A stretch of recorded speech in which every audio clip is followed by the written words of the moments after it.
Welcome to the stage, welcome to the stage, where hearts unfold in the morning glow, stories untold. Let's paint with words, a masterpiece of art, where dialogues bloom, igniting in every heart. Let's dive into the ocean of thoughts, where waves of healing gently sold. Let's paint with words, a masterpiece of art, where dialogues bloom, igniting every heart. Let's dive into the ocean of thoughts, where waves of healing gently sought. Together we'll mend, stitch by stitch, in the morning glow. Let's make the switch. A symphony of voices, harmonizing the air, echoing truth, banishing despair. Let's sow seeds of unity, watch them grow in this garden of hope under the morning glow. Let's bridge the gaps, erase the line, in the tapestry of hearts let love shine. With every word, a step we take towards a brighter dawn for all our sake. Welcome to the morning glow, where dreams take flight in this realm of possibilities. Let's unite, together we stand, hand in hand, healing the nation across the land.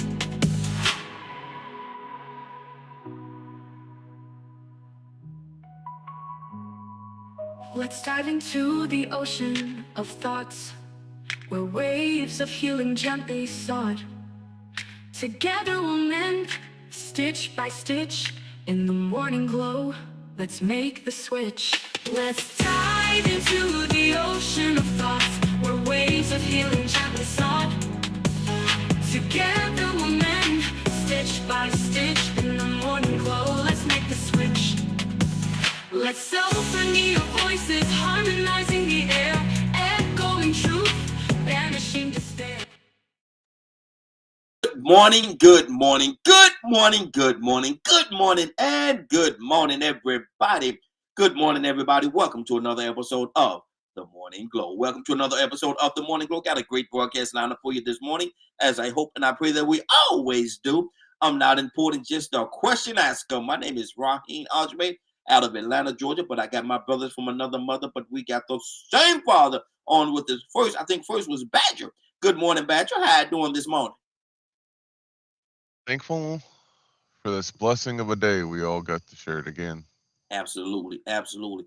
Good start. That's a good start for this Friday, this fantastic Friday. Next on the line is Frank. Good morning, Frank. How you doing this morning? Man, real good, man. Happy, and rejoicing, man. Yes, Lord. Just rejoicing. There you go. That's good. That's good. That's a good start for a Friday morning. That's a good ride for a Friday morning. Good start. Toussaint, good morning, sir. How you doing this morning? Doing all right. Good morning. Good morning. Good morning. Well, Toussaint, since you had so much energy with us this morning, I'm going to start it off with you. And let me tell everybody what's going on. Today is Friday. Today is Friday. We had a great week thus far, and we hope to do it all over again. We are looking to have a guest today. We're looking to have a guest to come on. Y'all might be a little surprised at the guest, but it's okay. It's okay. It's okay to be surprised sometimes. So y'all share, y'all like, share, subscribe. About 8:30, we'll have the guest to come in, and y'all want to be here. Y'all want to be here for this guest. Y'all definitely want to be here. Not gonna tell you who it is just yet. Yeah, not just yet. This is what they call a teaser. This is what they call a teaser. But trust and believe me when I tell you, you want to be here for this guest. You want to hear everything this person has to say. I'm not gonna tell you whether male or female. I'm gonna say this person. All right. But I'm gonna tell you something. You know the person. You know who it is. You know the person. You've seen the person before. How's that for a teaser? You know the person. The person will be on with us if everything works out the way it's supposed to, and I'm pretty confident that it will. Around 8:30, you're gonna see somebody right here on the Morning Glow that you've seen many, many times before. All right? How about that? Y'all stick around, hang in there, and don't go nowhere if you can. All right. All right. So how Goma Proud say that thing was surprise, surprise, surprise. That's how Goma Proud said it. Toussaint, how you say it, Toussaint? Goma Proud say surprise, surprise, surprise. How you say it, Tucson? Don't answer that, man. God. Don't you I answer. ain't gonna answer. Don't- You know that. You know what? I ain't gonna say it. No, that's 13. Let's Mm-mm. move on. Let's move on. Tucson, I got a scenario. And we hadn't had a scenario this week, so we got a scenario this morning. A young man went to his mother. He had to be about 13, 14 years old. And he went to his mother. And pretty much in tears. Pretty much in tears. Because the information that he got in school that day shocked him. Now, a lot of times little boys look up to their dads. The dad is the greatest person in the world. Dad can't do no wrong. Dad won't do no wrong. Dad has never done anything wrong. This little boy found out at school some kind of way.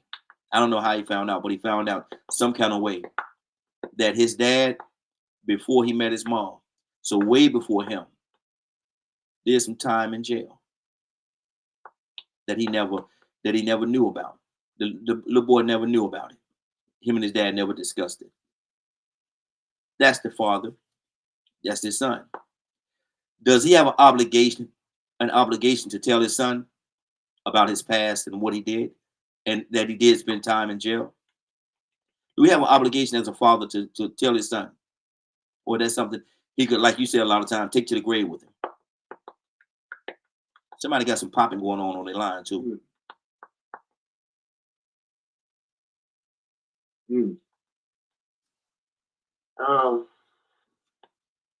I don't know, man. That if he sees his son heading in a direction that is unpleasant, say it like that, as a teaching moment, he might let him know what lost time feel like. I'm sorry, I didn't say it like that, but when you out of society, bound up in chains or whatever, behind the cell, you got a lot of time on your hand, but it's somebody else's. It's leisure, not yours. So that's why I said. I don't know. Do you think it should be told? You know, do you think they should tell? like do you that. think they should tell a child that at 13 years old? To seem like. Do you think he need to know? We all got something that we feel. Unless it comes up, just keep it to myself. Maybe it was an embarrassing moment. So just want to put that behind me. So unless somebody asks or somebody knows, just not say it. I'm not obligated to tell anybody anything. That's just me. But now that the son has found out and he's talking to the mother, what approach should the mother take? I mean, she have to talk to her husband. She have to talk to her husband and let him know the status of the son right now.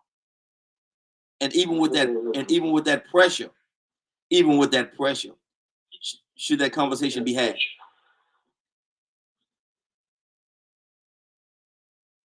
Son, you know, and my son, let me just say, my son, boy, get over it. If you feeling some kind of way, you just stay out of trouble. Just go and sit down. You just keep your, I always, you know what I always tell my kids, keep your nose clean. Yeah. Actually, literally, keep your nose clean and keep your nose clean. But see, Tucson, I understand what you're saying. We're going to go to Badger, then we're going to go to Frank.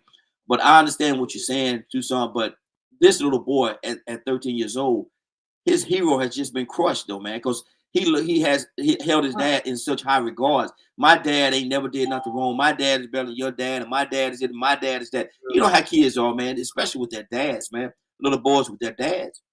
Man, you know, your dad can't beat my daddy, and my daddy ain't never did. And then to find out that his dad did time was long. Yeah, I mean, People do time, Raheem. Yeah, they do. And sit down, son. Let me talk to you. Mm-hmm. Let me tell you what got me where I am. Mm-hmm. And made me make some decisions, never go back. Yeah. Mm-hmm. Okay. It happened. You ain't got to feel some kind of way about my life. Mm-hmm. And I've learned a lesson behind. Mm-hmm. Don't follow after that suit if you want to know. But don't you feel some kind of way? Because I don't feel some kind of way. Yeah, yeah. And don't do that. And someone said, I can't read the name, it's a little ways away from me. Somebody said that hit so hard, kids really put dads on a pedestal. And see, and that's what we're talking about. I was gonna go to Badger and I'm gonna go to circle back around to Frank, but y'all know ladies are always first around here. So Cassandra Alexander Green, good morning, young lady. How you doing this morning? Good morning. Cassandra, we got a scenario, and I need to hear what you got to say. And I want to hear from Cassandra and from the counselor as well. Young boy went to school, say 13 years old. And, he always looked up to his dad. His dad was like Superman. His dad was Superman. Couldn't do no wrong, ain't never did no wrong. Just hold his dad in a very high regard.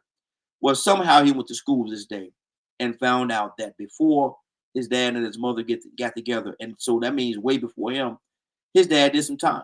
Did some time in jail, quote, prison, whatever it was. And he talked to the mom about it, talked to his mother about it. And my question is, do the dad have any obligation? Do the dad have any obligation to tell his son about his past? No. I don't. I think if at some point he wants to do it, but is he obligated to do it? No. Because that was his past. And even scripturally, no, he doesn't have to. He's not obligated to do it. The Bible says, "Forgetting those things which are behind me, I press toward the mark of a higher calling, which is in Christ Jesus." So, especially if the father's turned his life around, he's not obligated to tell him. But if he decides at some point he wants to tell him, that's fine. People don't take people back to the. That's why I don't like a lot of times. I don't like going to family functions because all people with me, what my family throws out there a lot. What's that? Man, I remember when you would beat up people and you would be fighting all the time. I don't hear that every time I'm around my family. Yeah. I know that's who I used to be, but you guys, y'all know the difference. You've seen the change because you talk about it all the time. I'm proud of you. That is you're doing this, you're doing that. But then when we come together, boy, that be like, oh, you don't want to cross Auntie Cece because woo, woo, woo, woo, woo. And I'm like, man, that part, that's who I used to be. Well, I guess, you know what, Raheem, I changed that because if they push me hard enough right now, I might knock one of them on the ground. So I retract. No. I'm not gonna let you take that. I'm not gonna let you take that one back. No. Cassandra. I know you're kidding, but I want the listeners to understand that you kid. See, I know you, and I know you're joking right now. But for the listeners, I want to make sure that we don't have them walk away with thinking that I've seen you in a situation, or we've talked about situations where the old CC would have acted up real bad. And so and you walked away or just didn't say I've seen that. Listen, y'all know that I'm gonna be transparent. I'm still gonna say the dad didn't have an obligation to tell him. Absolutely not. But if he chooses to, then that's a different thing. If he finds out the way he found out, then you can sit down and you can explain. I think that's what Tucson was talking about. You know what I'm saying? If he finds out and dad, hey man, I heard, is that true? Then you can sit down and explain to the degree that you want to explain it. Who you used to be. Now, a child at 13. Who I used to be. Hey, Cassandra. you know, a child at 13 can have a whole truckload of questions. Should you answer all those questions, or should you say there's something that we could talk about later? You don't have to. You should, yeah. I would limit this. This is just me. This is just me as a counselor. I would limit how much I go into it, but it's up to the individual. That's your child. You know your child better than anybody else. If you feel like your child can handle the questions that they're asking you, because sometimes people can't handle it. Yeah.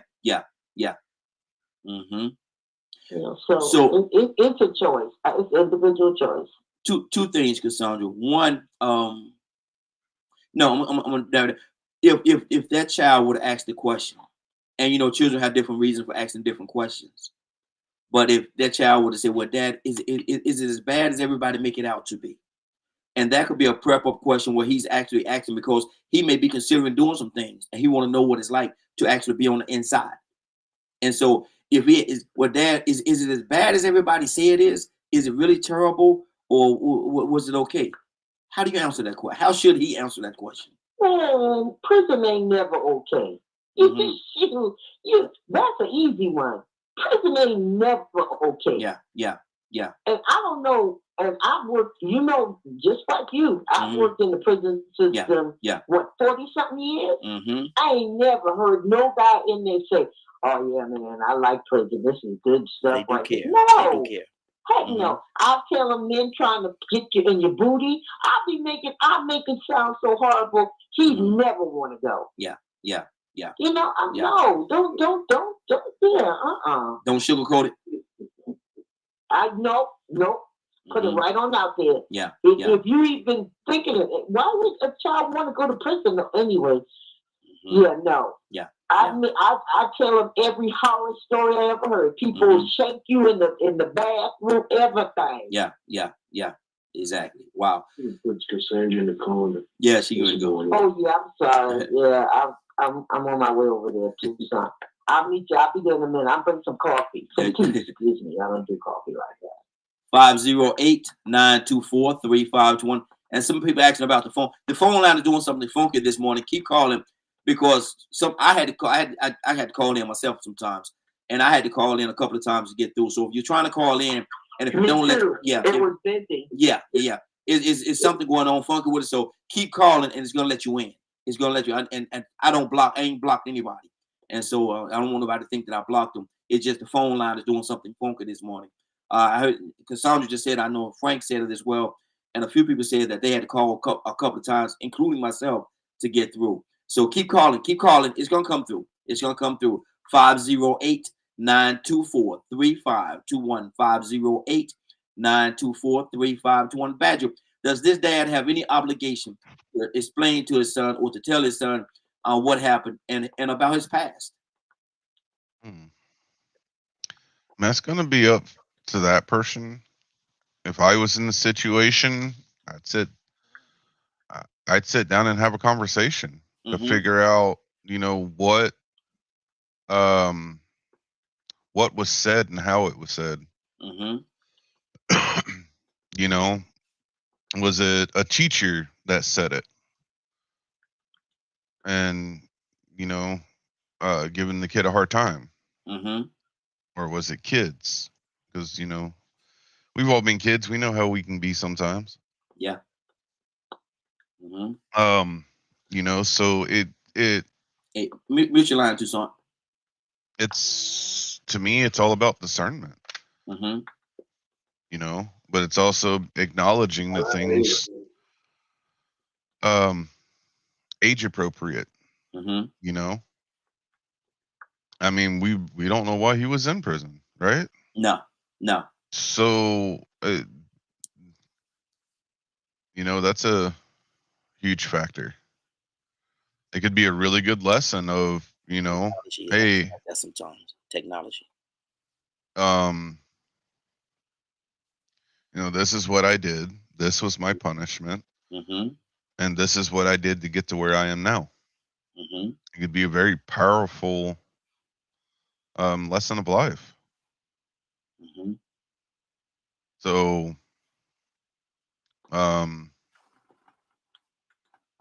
and if I was in that situation, I'd be having a conversation.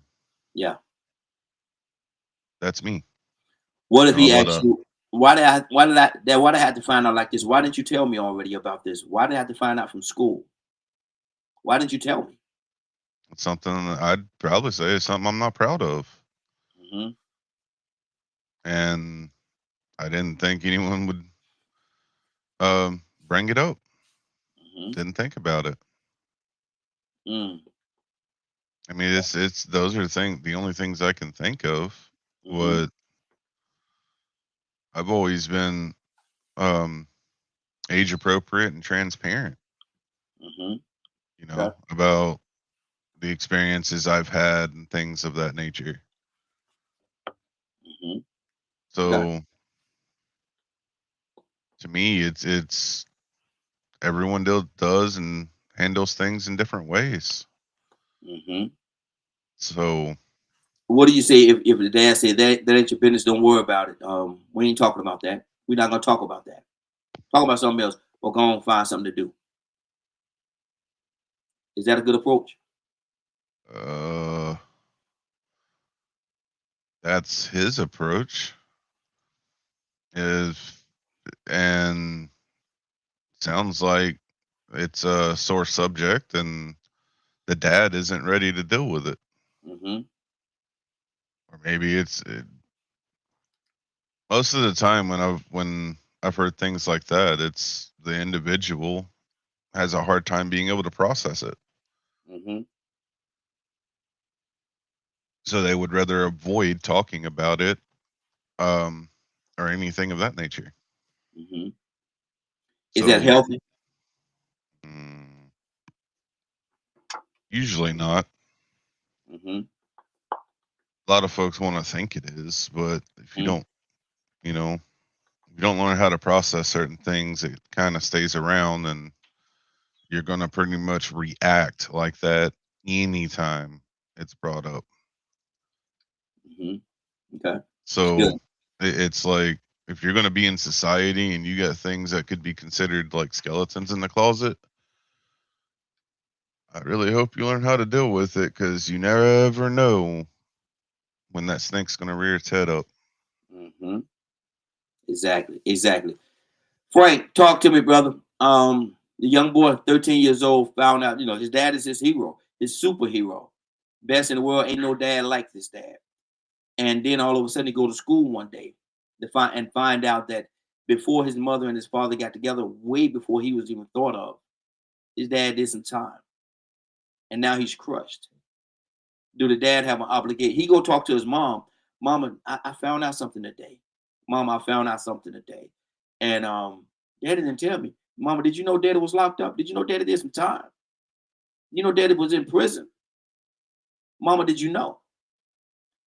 Is it the father's obligation to explain to his son about his past? You know, obligation is it's a tough way of defining a relationship with a father and his son. You Mm-hmm. know, I don't want my relationship with my boys to ever be defined to what I'm obligated to do. You know, a lot of people think that when your child, turns 18, that you're no longer obligated to do different things. Still my son, man. Mm-hmm. You know, at 13, I have to take into consideration that, okay, first of all, he found out at school, so he's humiliated. Um, like Badger said, how did he find out? Was this a teacher that tried to embarrass him? Is this students that, one of the parents found out and they shared it with their child? So, we have to get to that. But if one of my children come to me with a question, I love them enough to give them an answer. I don't want to leave them to their own thoughts and let them draw their own conclusion. I want to engage. Now, to what level or how deep do I go into the explanation? It depends on that child. It depends on the situation. It depends on the question. But I definitely love them enough to say, "Yep, son, it is true." I don't want him up at the school defending something that is true. Now I sent him off half cocked, and my daddy ain't never went to jail, and people got news clippings and articles, and right now you can Google almost anything, and now you getting more and more embarrassed. So no, I want to sit down, because you came to me and you asked me a question, and be able to offer you something. This, I want to control that situation. I don't want your friends and teachers and other adults to be able to say, "See, your daddy's still lying to you. He ain't no good." Nah, we don't want that. Let me and my son have a conversation, and then we can talk about how he should move forward. How deep do you go in that conversation, Frank? How deep do you go into that conversation? Because how deep do you go into that conversation? Because a 13-year-old can have a whole, like I said earlier, a whole truckload of questions. Do you answer all of them? Well, once you engage, you can determine how much you want to tell them. But I'm going to at least engage. And then at the point that maybe he's asking questions that are inappropriate, or that I feel that he's not ready for, I can say, "Son, I don't think that's something that me and you should be talking about right now. We're going to leave it right there. But yes, this is true. And like Badger said, it's not something that I'm proud of. It's not something that I go around sharing with everybody. And you're not everybody. You're my son. And I did have a time that I was going to address this, but unfortunately, you got this information before that time came up. So here we are. Does it matter to you? Let's have a conversation. Does it matter to you? Does it matter to you as a father, how he got that information? Oh, absolutely. Because now we're at the school. If it's just kids, it's really nothing you can do about it. Raheem, that my keep going. And the kids was in the back of the class and they were laughing. And the teacher, I almost said his name. The teacher thought that they were laughing at him. And he hollered out to my niece, "Oh, I know your little fat butt ain't telling no." Now, and he said, "Well, you should be somewhere eating a sandwich or something instead of taking jokes." She said, "Oh, you got jokes? We're going to see how funny it is when my uncle get up here." And when I got there, the jokes ended. So it does make a difference on who is saying what, because administration and they have a way that they're supposed to be conducting themselves. Kids would be cruel and mean, and you have to teach your children how to handle that also, which is totally different than handling adults. Now I'm gonna say this, then we're gonna go to Curtis. And this, anybody can answer this. I'm gonna throw it out there, but a lot of times, maybe this little boy was bragging about his dad all the time, and they got tired of hearing about it. And one of the parents went up and say, ask him, do he know his daddy was in jail? Ask him, do he know his daddy spent some time in prison? Because parents can be messy too, man. Ignorant behind parent. Huh? That's the ignorant behind parent. Yeah. But you don't do that. You don't. A good person don't do that or won't do that. But a person get caught up in their jealousy and envy, and this boy always talking about his daddy, and your dad. You think your daddy so much? Did your daddy tell you he did spend some time in jail? Go tell the child. I bet he don't know. He always told me his daddy, but he did spend some time in jail. Do the boy know that? And so that's as sick as that is. As sick as that is, and it's sick. It's sick that a person would even think that way. But some people do. Some people do. And it's very unfortunate. Let me go. Curtis, I'm coming to you, brother. Cassandra, talk to me. Is that reality?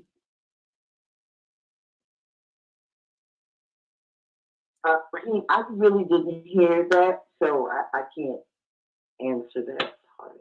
Okay. I talked about could it have been a messy parent?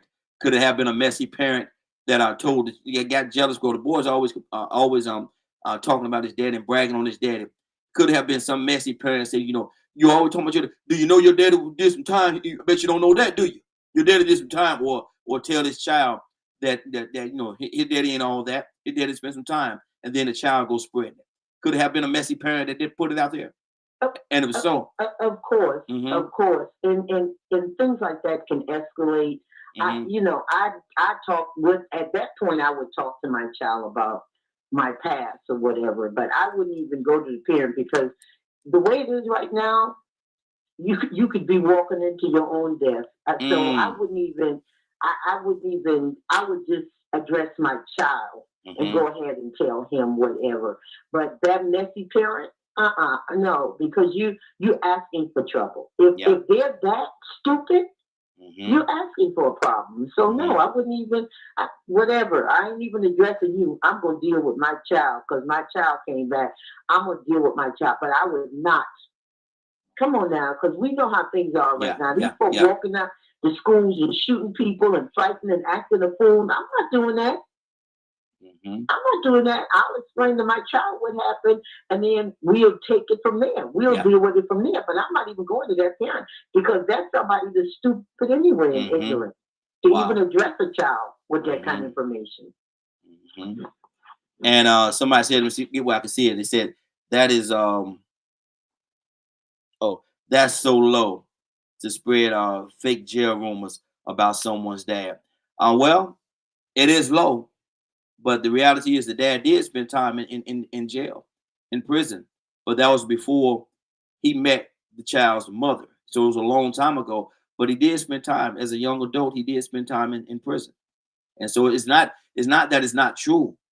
It's just so heartless that somebody would want to spill such information like that and leave it alone. The man, he did his time, he served his time, paid his debt to society, and now he's moving on with his life. He's in a better place now. He's a better person now. So why knock that over and spill that on the table? Why do that? It's just heartless. Curtis, good morning, sir. How you doing this morning?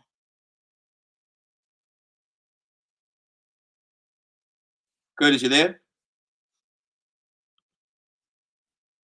Curtis, wake up and go to sleep. Wake up and go. Curtis gonna come on and say, I had to find my mute button. Watch this. Well, yeah, Curtis. Tucson, talk to me, brother.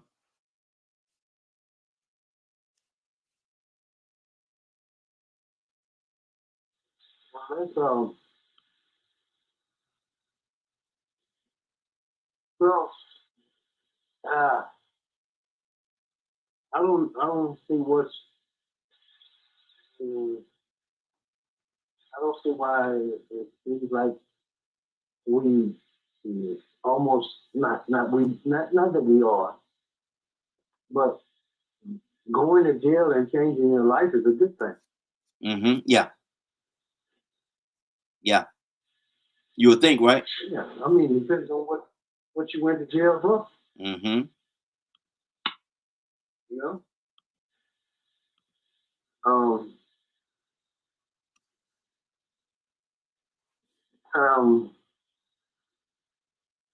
know. You can go to jail for a lot of stuff. And depends on how much time you spent. All that.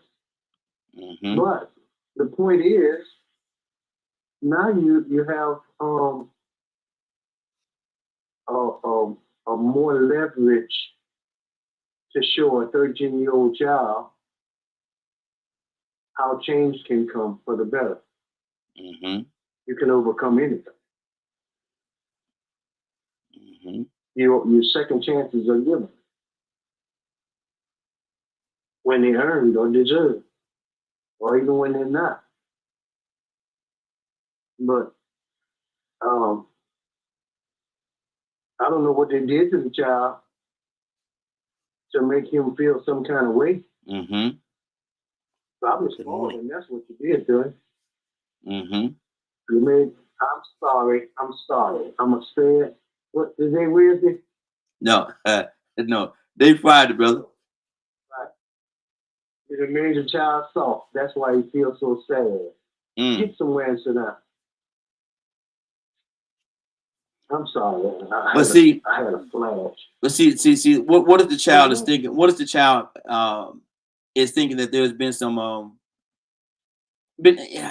I don't necessarily want to say betrayal, but just withholding of information that the child feel as though as your son, you should have told me that you should have equipped me so when this come up and eventually it's gonna come up, I was prepared to deal with the situation. Oh, you know what, Raheem? There's been moments in my life, my son, which one of them, had to come to me and dad and daddy, I need to talk to you. Mm-hmm. And I knew it was going to come through my life. And let's talk about it. And so there it is. And he said to me after I told him, he said, I figured that. Mm-hmm. I figured it was something like that. Because you raised young boys and even young girls, heading them towards being men and women, not children.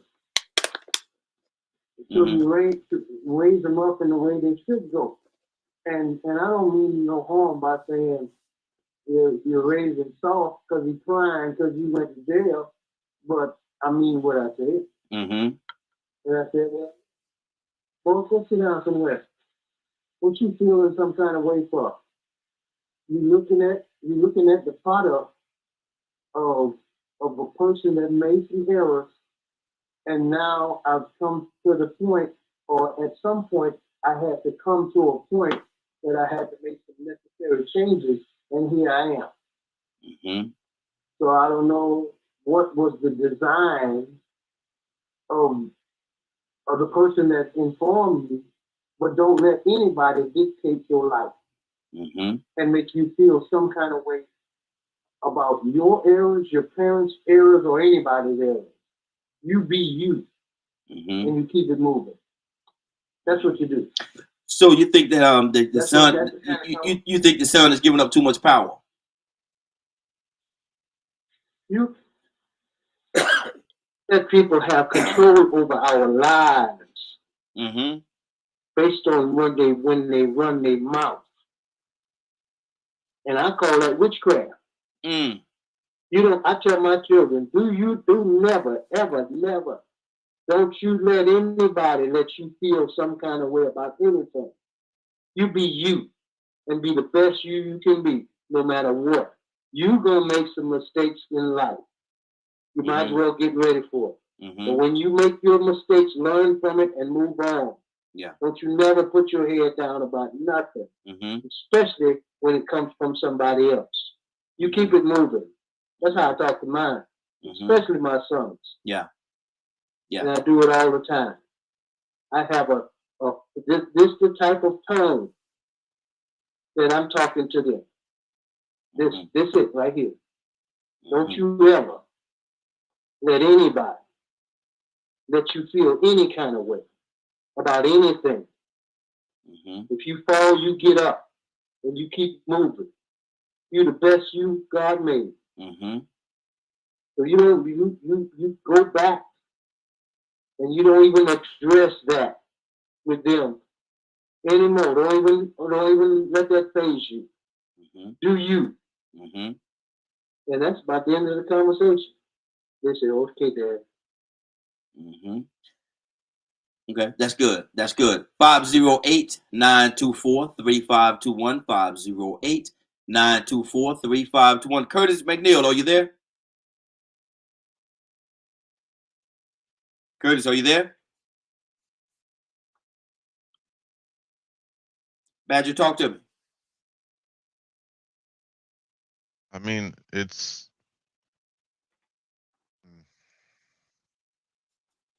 Give me a specific, because this has been hit really well already. So the son walking away confused. The son is wondering why, and him and his dad pretty much talk about everything. They have that bond with each other. Why is this something, Dad, we never talked about? Why is this something you never told me? Why is it important for you to keep this away from me? Dad, I was hurt when I was standing there and they was telling me these things because I didn't think it was true. Is it true?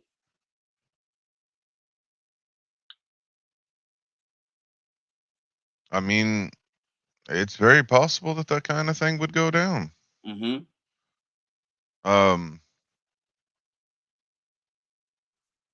And it's a growing moment.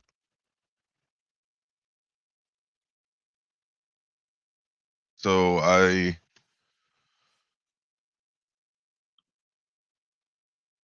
don't know. It's hard for me to relate about hiding things because like in with my kids, you know, I've told them, I was like, there's some things when you get older I'll share with you. Mm-hmm. But right now they're not age appropriate. Mm-hmm. And they understand that. So it's I don't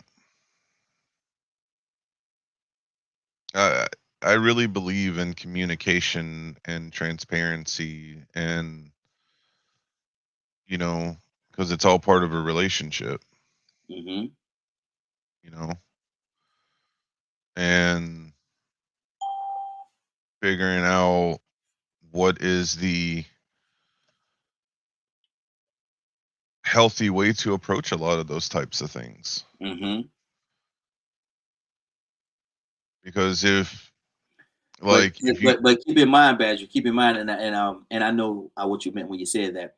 But keep in mind, there's no cookie cutter answer to what we're doing because each situation could be totally different based on who we're dealing with and how they interact with their child. yeah, 100%. That's why I'm saying Mm-hmm. like how I do it, Mm-hmm. you know. Um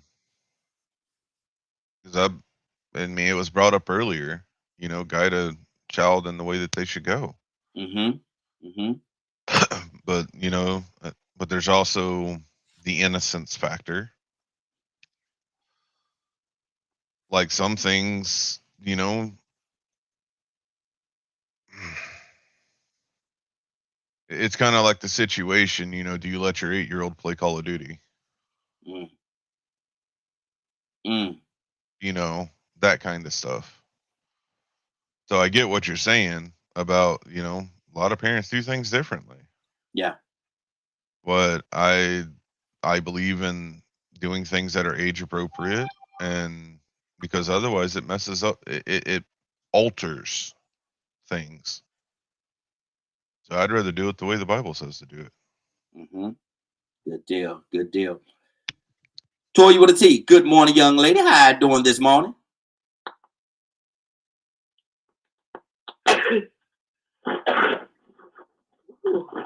Good morning. Good morning. How y'all doing? That was a good enough. That was a good enough. Yeah, it was. It slipped out. This from light or a call. But Toya, we talking this right to sanitize. exactly. Toya, we talking this morning about a little boy, 13 years old, right at 13 years old, and he holds his dad at a very high regard. His dad is the best dad. There's no dad better than his dad. His dad has never done anything wrong. He just loves his dad. He go to school one day, and it come to his attention that his dad spent some time in prison. Now, this was before the dad met his mother, so it was way before him. But his dad spent some time in prison, and he go and talk to the mother. Mama, did you know, Mama, Daddy spent time in jail, and he having that conversation with the mother. And now I'm asking the question: is it the dad's obligation? Is it the dad's obligation to tell his son about that past? In my personal opinion, I believe so. I do believe that there are, like Matthew was just saying, age appropriate times to have conversations. Like my daddy, when I was young, my mom left when I was like 2. And probably when I was like 8 or 9, it was like, why she leave? And they're like, wait till you get older. You're not old enough to know about it yet. When you get older, we'll talk about it. You know what I'm saying? So I do believe, and I was telling my niece this, everything that's in your brain needs to be in your kid's brain. I think the worst thing in the world is for you to be teaching me all this stuff and I got all this stuff and I know all this stuff. And I get out here and it's stuff that I don't know because I'm going to be like, why am I? Because I was raised with my daddy too. And I'm like, why my daddy didn't tell me? Why didn't tell me that? And if it was true, you know what? My daddy would tell me. So sometimes when you think you know a person so well, especially if it's a parent, and you've done such a great job doing everything, and every time I tried to make a mistake, you lost your mind, you flipped out, you did whatever, but then I come to find out that you're not perfect. It can be crushing sometimes. It can be crushing because I feel like as a parent, nobody else in this world, don't lie to your kid. Don't withhold information because this world will eat them up, chew them up, spit them out. And you tell me the person who was supposed to do them didn't even prepare them for what's to come. Yeah.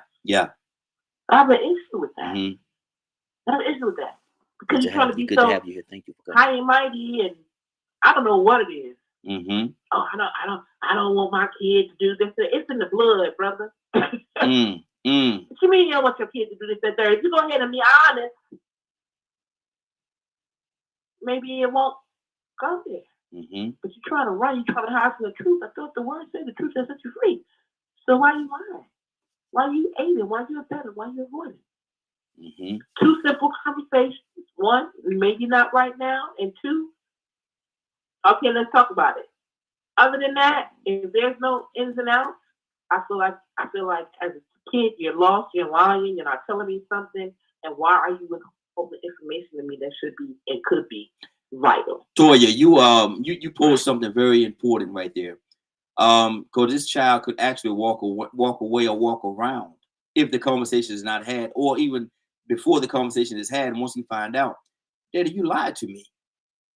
Daddy, you lied to me. And how do you combat that? Did you lie? Right. Or did you just hold back? It's like the Santa Claus thing. Yeah. A lot of people have great parents. Never take them, never what to give them what they want, teach them everything. But you mean to tell me from the age of 1 to 7, 1 to 9, you can tell me Santa Claus. And then you mean to tell me I got to get to school and hear from a kid that he ain't real? Yeah. Come on now, what sense does that make? What sense does that make as the hierarchy in my life? Yeah. I'm just not cool with that. You know what I'm saying? It could do a multitude of things. Different people, depending on how they take it. Some people cool with it, some people not. But the effects of what I know about children who have parents who left them uninformed or didn't make sure they were honest with them, it was damaging and devastating. And I'd rather have those effects from the truth, not a lie. Wow, that's good. That's good. Curtis, are you with us, brother?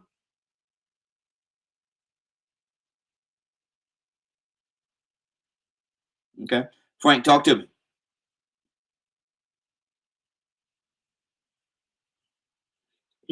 I've been wrestling with being transparent about this, but, prayerfully it helps somebody.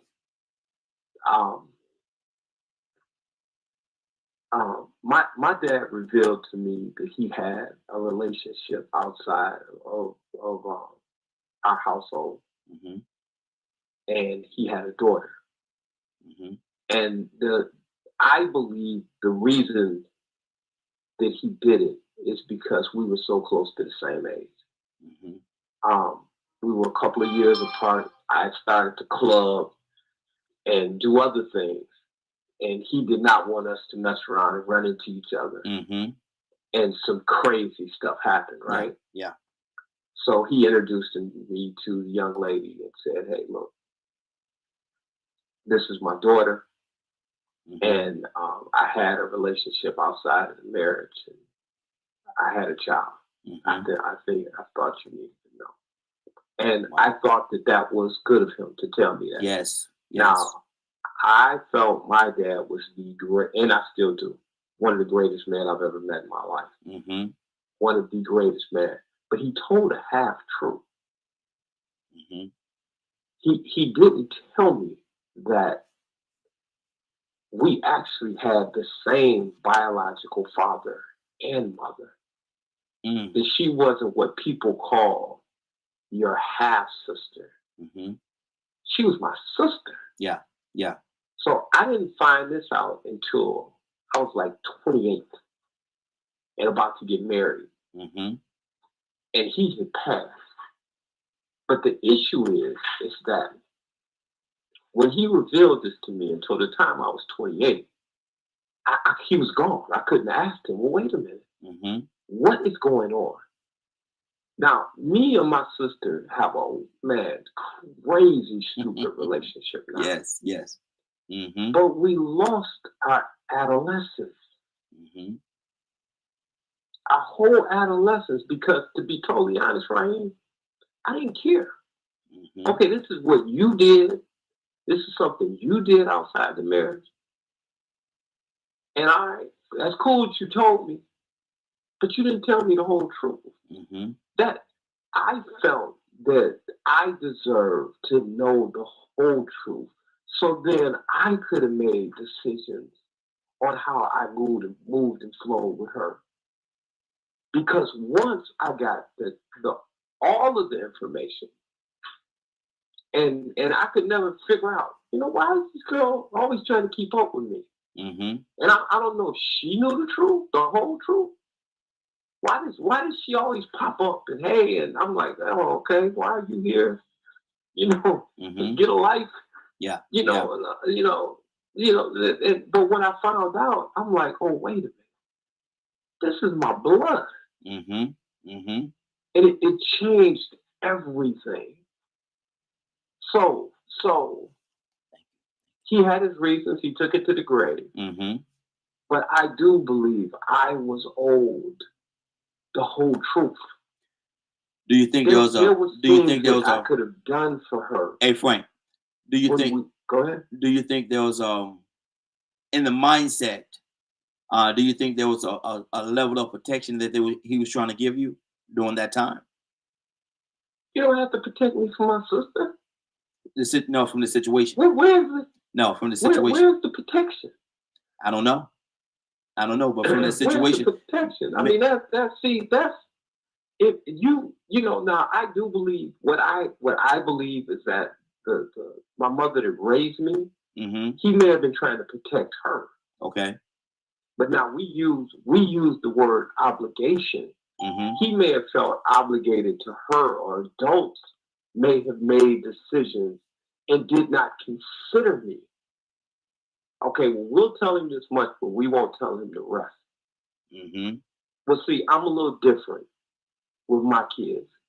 I feel that I owe them, that I've raised them to the point where I trust that they can handle things. And that I owe them the truth because I want them to be truth tellers. So, nobody's perfect. We all find ourselves in different situations. But, how you handle that situation dictate. I remember when that young lady was struggling. And I was young and doing well. I could have helped her financially. And if I would have known everything, I would have. I definitely would have. So when we say obligated, I hate that word. Because when you move out of obligation, it's like you're being forced to do something. Man, move with love and compassion. I don't know, Frank, if obligation means that you're forced. Because man, that's so much. And if I go there, it's gonna change the whole conversation. So I'm gonna leave that part alone. Consider this though, right? Consider this. God does not want us to serve him out of obligation. It's always out of love. He loved us.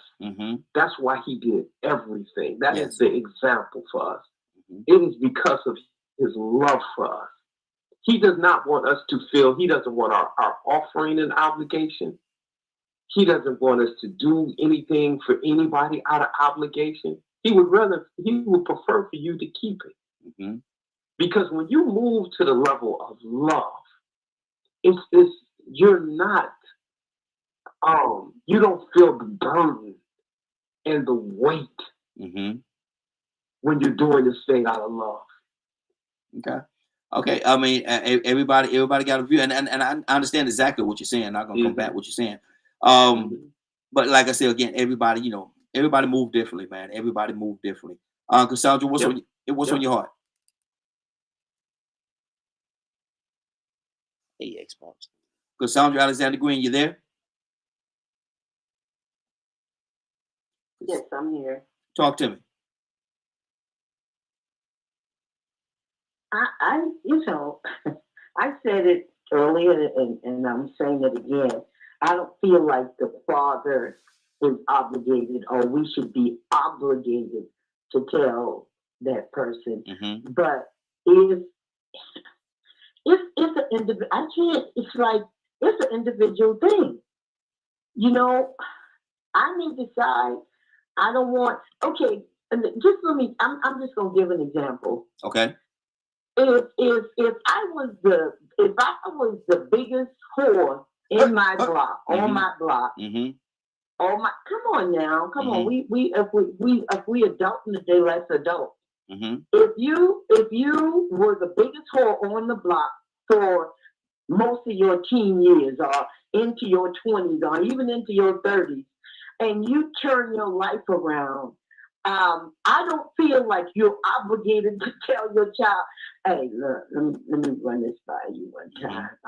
You know, I used to sleep with everybody and anybody. What? What? For what? Why am I? I can give you tips on how to be a whore. I mean, I don't understand why you would do that. But if the child finds out and they approach you about it, then you can sit down and have a conversation. Yeah, listen, you know, back then I was jacked up. I was making all kind of bad decisions. But I'm not going to just sit down and tell you, hey, you know, your mama was what?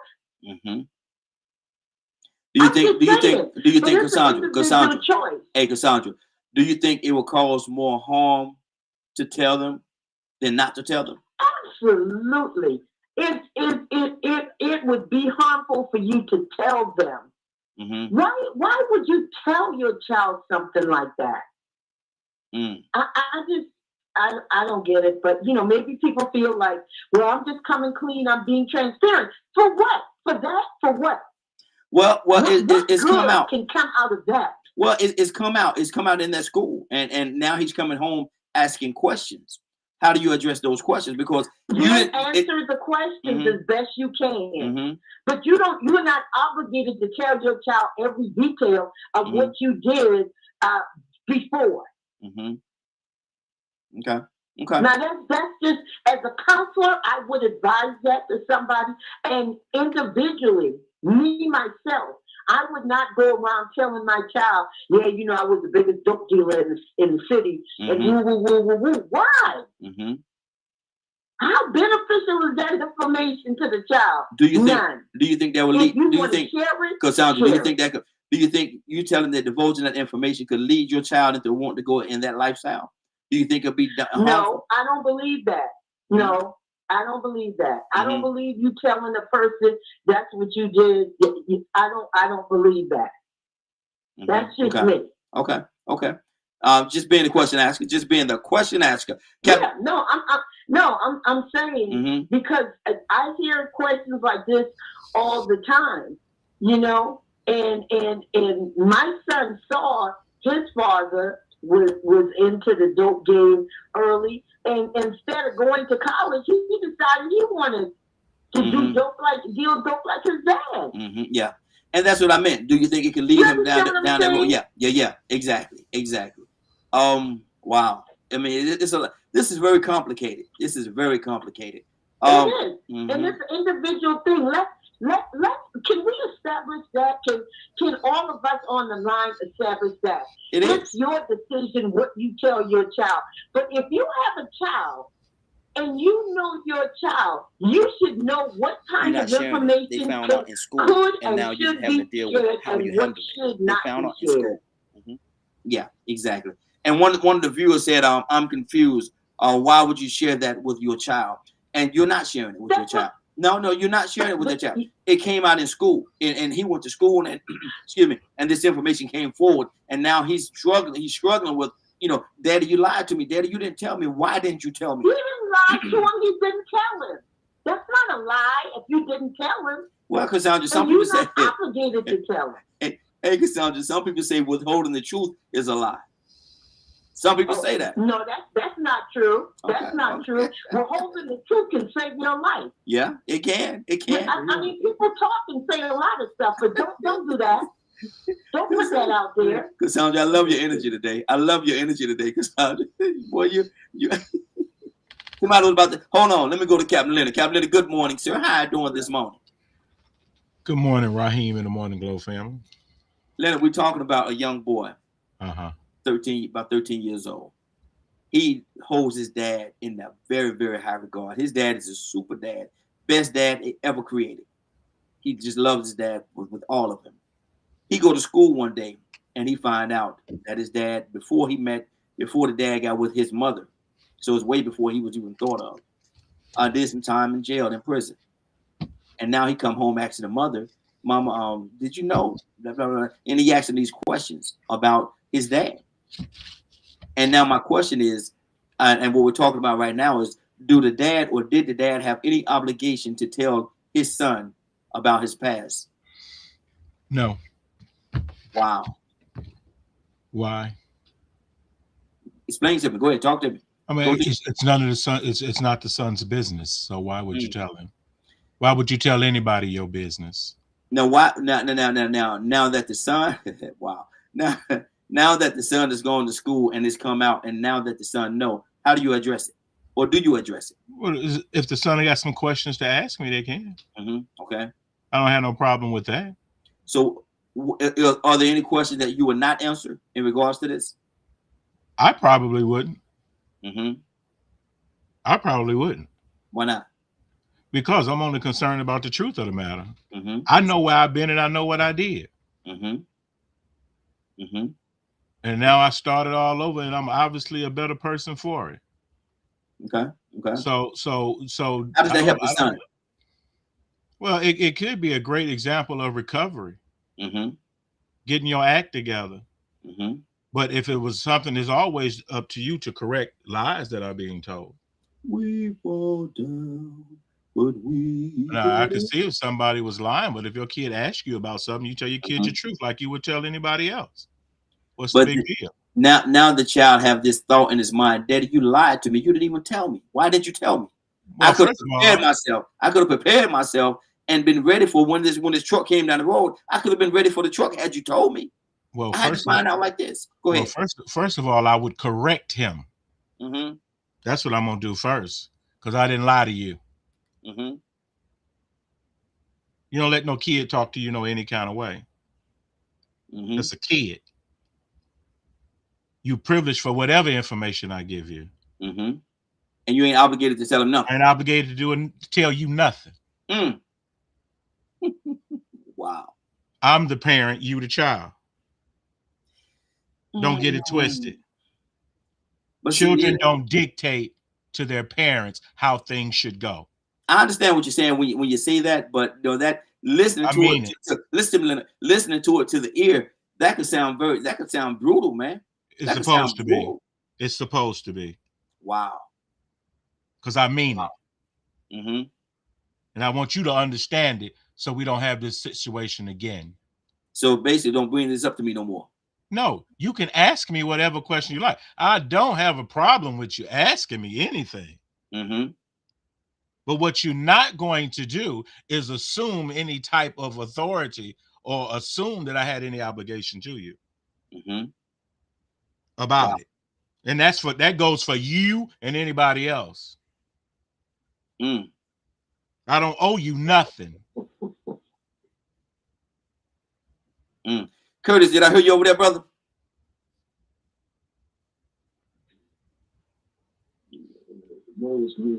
Oh, okay. What? Okay. Man, I called you about 3 times, Curtis. You ain't said nothing, man. What going on now? But how you gonna be on the man? You better leave me alone. Leave me alone. I didn't send no postcard to you. Hey, Curtis, you heard what we, hold on. Let me go to Tucson. Hold on. Stay right there, Curtis. I'm come right back to you. Tucson, you wanted to say something? Yeah, y'all making me mad. I mean, where y'all getting the lies from? And tell me one scripture that's backing up what you're doing. Well, exactly. Well, see, my my thing is this, right? My thing is this though. Tucson. My thing is this right here. The child was left in a situation where he had to come. He was in school by himself. He had to combat all of this. He thought his dad was the best dad in the world, and possibly the dad is. Possibly the dad is or could be, but at the same time, he was not. This child was not prepared for this. This truck came down the road, man, and blindsided him. And he just want to know, Daddy, why did you tell me? That's your fault. Whose fault? That's why you don't let your child go through life unprepared. For people. So he should have told him. Just want to run their mouth. So he should have told him, is what you're saying. Is that what I'm hearing you say? No, I didn't say that. I'm asking. I should have told him. The dad, they should have sat down and had to come. The child is 13 years old now. The child is 13. Dad had plenty of time to tell him. 13 years. Don't have to. Okay. I don't owe you nothing, nobody. I don't owe anybody anything. The only what I owe you is to love you. That's it. So you couldn't tell else that I owe you. So you couldn't tell him that out of love. If that's what you say, you couldn't tell your child out of love. Listen, I love you. I want to tell you I had a past and this is what it was. Huh? No. I'm not saying you have to. Go ahead though. Make your point. I don't have to. Right here. That's the things that I put behind me, and I don't want to have those conversations again. Okay. And that's the end of that. And so if you ask me about something or somebody disclose some information, then you're going to rule up the line. Okay. You didn't ask for it. But you're going to get it. Because I owe you. Okay. So you're going to push me into, and then now you say a 13-year-old child going to walk up to his dad and say, why did you lie to me? Boy, go sit down somewhere before I do you something. That's me. Now, that's not going to be nobody else. Thank you, Tucson. I don't owe anybody. I don't owe anybody anything. God don't make us do nothing. But if you're serving or worshiping or following after righteousness out of obligation, you get somewhere and sit down. See what you said. I understand what you're saying, Tucson. I understand what you're saying when you say I don't owe anybody anything, but this is your son, man. Don't you owe your son? Don't you owe your son? That's my boy. You want me to get one of my sons to call you? You're gonna get the same type of answer. Okay. All right. And yeah. But see, and my whole thing is right. Everybody, deals with things differently. Everybody have different takes on it. Let me get everybody up to speed in case you're just coming in. Go ahead. Make your point, bro. My point is right here. We let people hold us hostage. My word. We allow people to let us feel some kind of way, either about what we did or our parents did or something else. That's dysfunctional to me. And that's just the way that that's the way that I show my kids. Okay. You know, if a child, for instance, I see these young ladies having babies out of wedlock and people make them feel miserable. I walk up to them, I say, put your head up. You ain't the first one who made a mistake. Don't let nobody make you feel some kind of way, because I'm just saying, we ain't got this time. Okay. Thank you, Tucson. I mean, yeah, and like I said again, everybody have their different ways of dealing with things, and I'm not here to give anybody their opinion. Everybody have their own, but at the same time, the way I feel about it, I would have gone to my son at some point in time, and just had a conversation with him, just had a little conversation with him. You know, your dad. You know, I know you look up to your dad and blah blah blah blah, and I want to be that person in your life, but at the same time, I do have a past, and in my past, this is something that happened to your dad. And tell him, and tell him, and so that way when he go to school, let me catch everybody up to speed. A little boy, 13 years old, holds his dad in a very high regard. Holds his dad in a very high regard. His dad is the best dad ever. His dad got an S on his chest. His dad is just Superman. He go to school at 13 years old and find out that his dad, before the dad met the mother, so way before he was born, found that the dad did some time in jail in prison. And now he go home, he's asking the mother, Mama, did you know? And all these different questions. And my question, and what we're talking about right now, is, did the dad have any obligation? Did the dad have any obligation to tell the son about his past? And people are saying and handle it the way that they handle it, and I appreciate everybody's opinion. I don't necessarily have to agree with everybody's opinion, but I do appreciate everybody having their opinion and that they're voicing their opinion and from where they're coming from. That's what make the conversation. That's what make the Morning Glow so special, because we give everybody the right to have their own opinion. We're not here to give anybody their opinion. Curtis, talk to me, man. What do you think should have happened? Is the dad obligated, or should he have been obligated to tell the son about his past? No. Okay. Explain to me. No, that's his past. Mm-hmm. That's his past. Mm-hmm. Okay. He's not obligated. Who said I have to like you? Mm-hmm. Hey, I'm gonna go to that Denzel scene. Yeah. Yeah. No, he's not obligated to tell his son nothing. Mm-hmm. His only obligation is to raise his son to the best of his ability. Mm-hmm. But that don't mean he's not breaking no code of secrecy. Mm-hmm. And not telling his son about his past. His past. Mm-hmm. But Curtis, now that it's come up, now that the son knows about it, how should the dad move forward? How should he navigate at this point? At this point, now that the son knows, then if there's a discussion that he want to have, you can't take this man's privacy or privacy away from him just because it's his son. Mm-hmm. So if he want to have a conversation, now that the son knows, he can. But even that conversation should be educational, like what other than privacy away from him just because it's his son. Mm-hmm. So if he want to have a conversation, now that the son knows, he can. But even that conversation should be educated. I don't even know how to even think about that therapeutically. Mm-hmm. No, he's not obligated to do that. Okay. Let that man live. Let that man live. Mm-hmm. In a space where he has overcame, especially if he done overcame that. Like, if he's doing well, he's doing what's proper. Come on. Okay. That's good. That's good. And like I said, everybody got their own opinion. Toya, what did talk to me? What do you say to this? What's on your heart?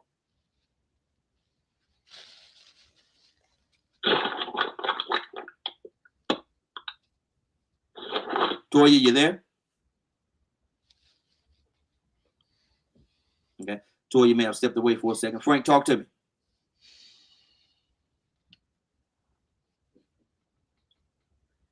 Just to take the temperature down a little bit. Mm-hmm. we all as parents handle things, and we handle our children differently. Yes. Just because some of us may feel that transparency is the way to go, and others of us may feel that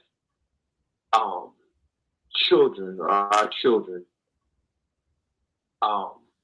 should not ask us questions like that. Mm-hmm. Let's not get mad. It's not an attack on anybody. Mm-hmm. It's not saying that you're a bad parent or you should have done it this way. Or I don't even see how we get there when we share our opinions. We're sharing opinions. We're trying to, there may be other people out here that have questions and situations, and they're trying to figure out how to handle their children. Mm-hmm. What's best, and maybe something to come up that will ring true with them. You never know how to fool. But I do want to offer this. The one thing that I do know, a question will get answered. Mm-hmm. Yes. Yes. It depends on who's going to answer it. Mm-hmm. So by the time that I don't engage with one of my children about something that they have on their heart, or they're not through asking that question. Yeah. Yeah. It's just that they're going to go to somebody else. And believe it or not, what happens is that they will disqualify you mm-hmm. as the question answerer. Mm-hmm. Because when I come to you, I get nothing. Mm-hmm. But when I go to Rick or Rick's dad or Paul, they answer my questions. So they stop asking me. Because mm-hmm. people that are curious, people that are hurt, people that are trying to figure things out, they're going to get the answer to those questions, or they're mm-hmm. going to watch someone else. They'll stop watching you. And they'll look to somebody else. I don't want that to happen now. Mm-hmm. I don't want to get disqualified with my kids. Mm-hmm. I always want them to be able to come to me respectfully mm-hmm. and ask me questions. Yesterday, I took my son to one of his little, and Toya, by her being in New York, she knows all about, boutiques and the garment district and everything else. And I took my son to a place, and he was looking at gym shoes and T-shirts.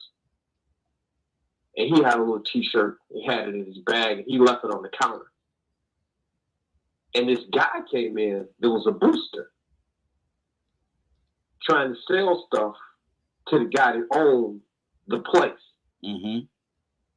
I said, "Hey man, go get your bag." He was like, "What's up, Dad?" It's right over there on the counter. I said, "Go get your bag." He went and got his bag.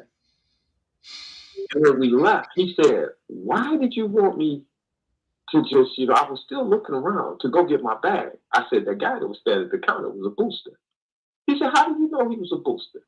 Mm-hmm. And I explained it to him, but he was confused.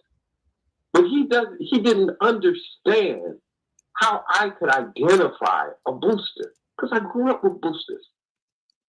Mm-hmm. How do I identify the guy that walks up to you, that's just trying to get you to pause long enough to rob you? Because I grew up with guys mm-hmm. that did armed robberies.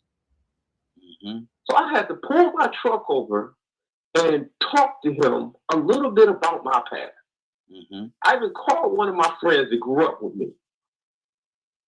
And we spent the next hour, because we all try to do a little bit better so our kids don't have to experience certain things. Exactly. But sometimes we have to share things with them mm-hmm. so that they don't get caught up, so they don't get blindsided. Mm-hmm. Hey Frank, hold for 1 second. Hold for 1 second, man. It's 8:30. I told my guests that that we was gonna bring them in at 8:30. So, and I'm gonna have to leave right here because you know I'm going on a college tour. Okay. So, but thank you. Okay. Now, do you have 5 minutes, or you got to go now? I got 5 minutes. Go ahead. Okay. I'll hold on. Okay. We're going to bring our guest in, and as I said earlier, I think you all may know this young lady. I wouldn't tell y'all who it was earlier, male or female. I won't tell y'all none of that because I wanted you all to get it like this. This is this young lady. She has been. Look at that. Look, she's just smiling this morning. This is people that's watching the screen. You may know and recognize this young lady from a television show. She had a television show. This is Judge Penny. I got to get her name right. Penny Brown Reynolds. This young lady has been all over the world. And I'm gonna tell you something. If you're looking for the next Secretary of State of the state of Georgia, you're looking at her. This is going to be the next Secretary of State of the state of Georgia. She's running right now, and it's very important that you all take the opportunity, take the time, go out there and vote for somebody that's going to do something that's going to make a difference. This young lady, she had my full endorsement. She has my full endorsement, and I know that she's going to do some amazing things. And so I'm gonna hush her for a second and give her an opportunity to introduce herself briefly, tell you some things about her, and we're gonna have this conversation. If you don't mind, young lady, the floor is yours. Well, good morning, and thank you for calling me a young lady. I love it. Come on. No, wouldn't want to be called that. I am so happy. I'm a morning person, so I'm super happy. I've been listening to the conversation, which means it's been very, very interesting. What I love about what we're doing and what you're doing is you said to me we were going to do a conversation. Yes. And I love that because I think that's the best way for people to get to know you. He indicated that I was on television, but that's a small part of what I have done. I am Penny Brown Reynolds. I'm an attorney, the only attorney and judge, former judge in the Secretary of State's race on either side. We have a runoff that ends, early voting ends today. So we're asking people to come out and vote. And then on next Tuesday is election day. You might say, why would I vote for you? Well, let me tell you one thing. In the primary in May, I received more votes than any Democratic or Republican candidate for Secretary of State. And I led by 75,000 votes. I won in 121 counties in Georgia, and all of them were all over Georgia, South Georgia, rural Georgia, and urban Georgia, because I care about everyone. I'm a former lawyer for the governor of Georgia, the first African-American in this nation to serve as a governor's lawyer. I served on the bench with distinction for nearly a decade. I have a Juris Doctor. I have an earned PhD in criminology, and I'm also an ordained pastor. I went to work for the Biden-Harris administration as I ran a federal agency for civil rights for the United States Department of Agriculture, where I oversaw, as the chief officer, 117,000 employees and over 4,500 offices throughout the world. So I am aptly qualified. In fact, I'm overqualified for the position. And also, I'm an entrepreneur. And that's one of the things that I care about, because the Secretary of State's office, I will make certain we will have voting rights and access for everyone, because I'm a civil rights lawyer, right? But the office also does business licenses. And we also do, if you want to start a business, I oversee businesses and LLCs. And this office right now is just a gatekeeper. I want to partner with businesses so that you can have access to, say, our $91 billion agribusiness. See what we can do to partner with you to help with your businesses, because entrepreneurship is really one of the ways to the American dream.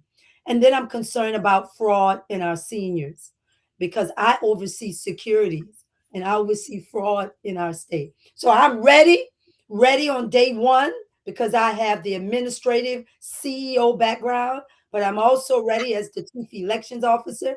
And guess what? I love people, and you can't serve the people if you don't love the people. Exactly. And I love. All right, that's it. That's me in a nutshell. And I'm your person, the most qualified person for the job. How about that? And I can see that, and your resume actually speaks for itself. Your resume speaks for itself. Can't nobody question what you've done and how you've done it. You threw a few things at me there, and I'm gonna ask a few questions. We have our panel is gonna ask questions as well, And so be prepared. We got a lot of questions to come at you this morning.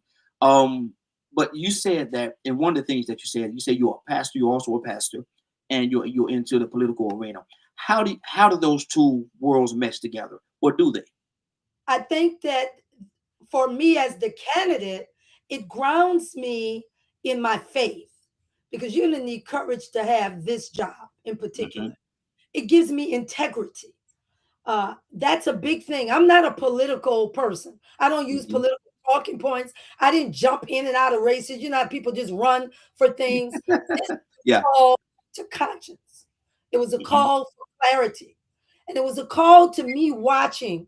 It's almost like when you think about the great prophets throughout time, and I consider myself among those persons who have been called by my God for such Mm-hmm. a time as this to say, wait a minute, we have a regime that is trying to have us with a permanent underclass.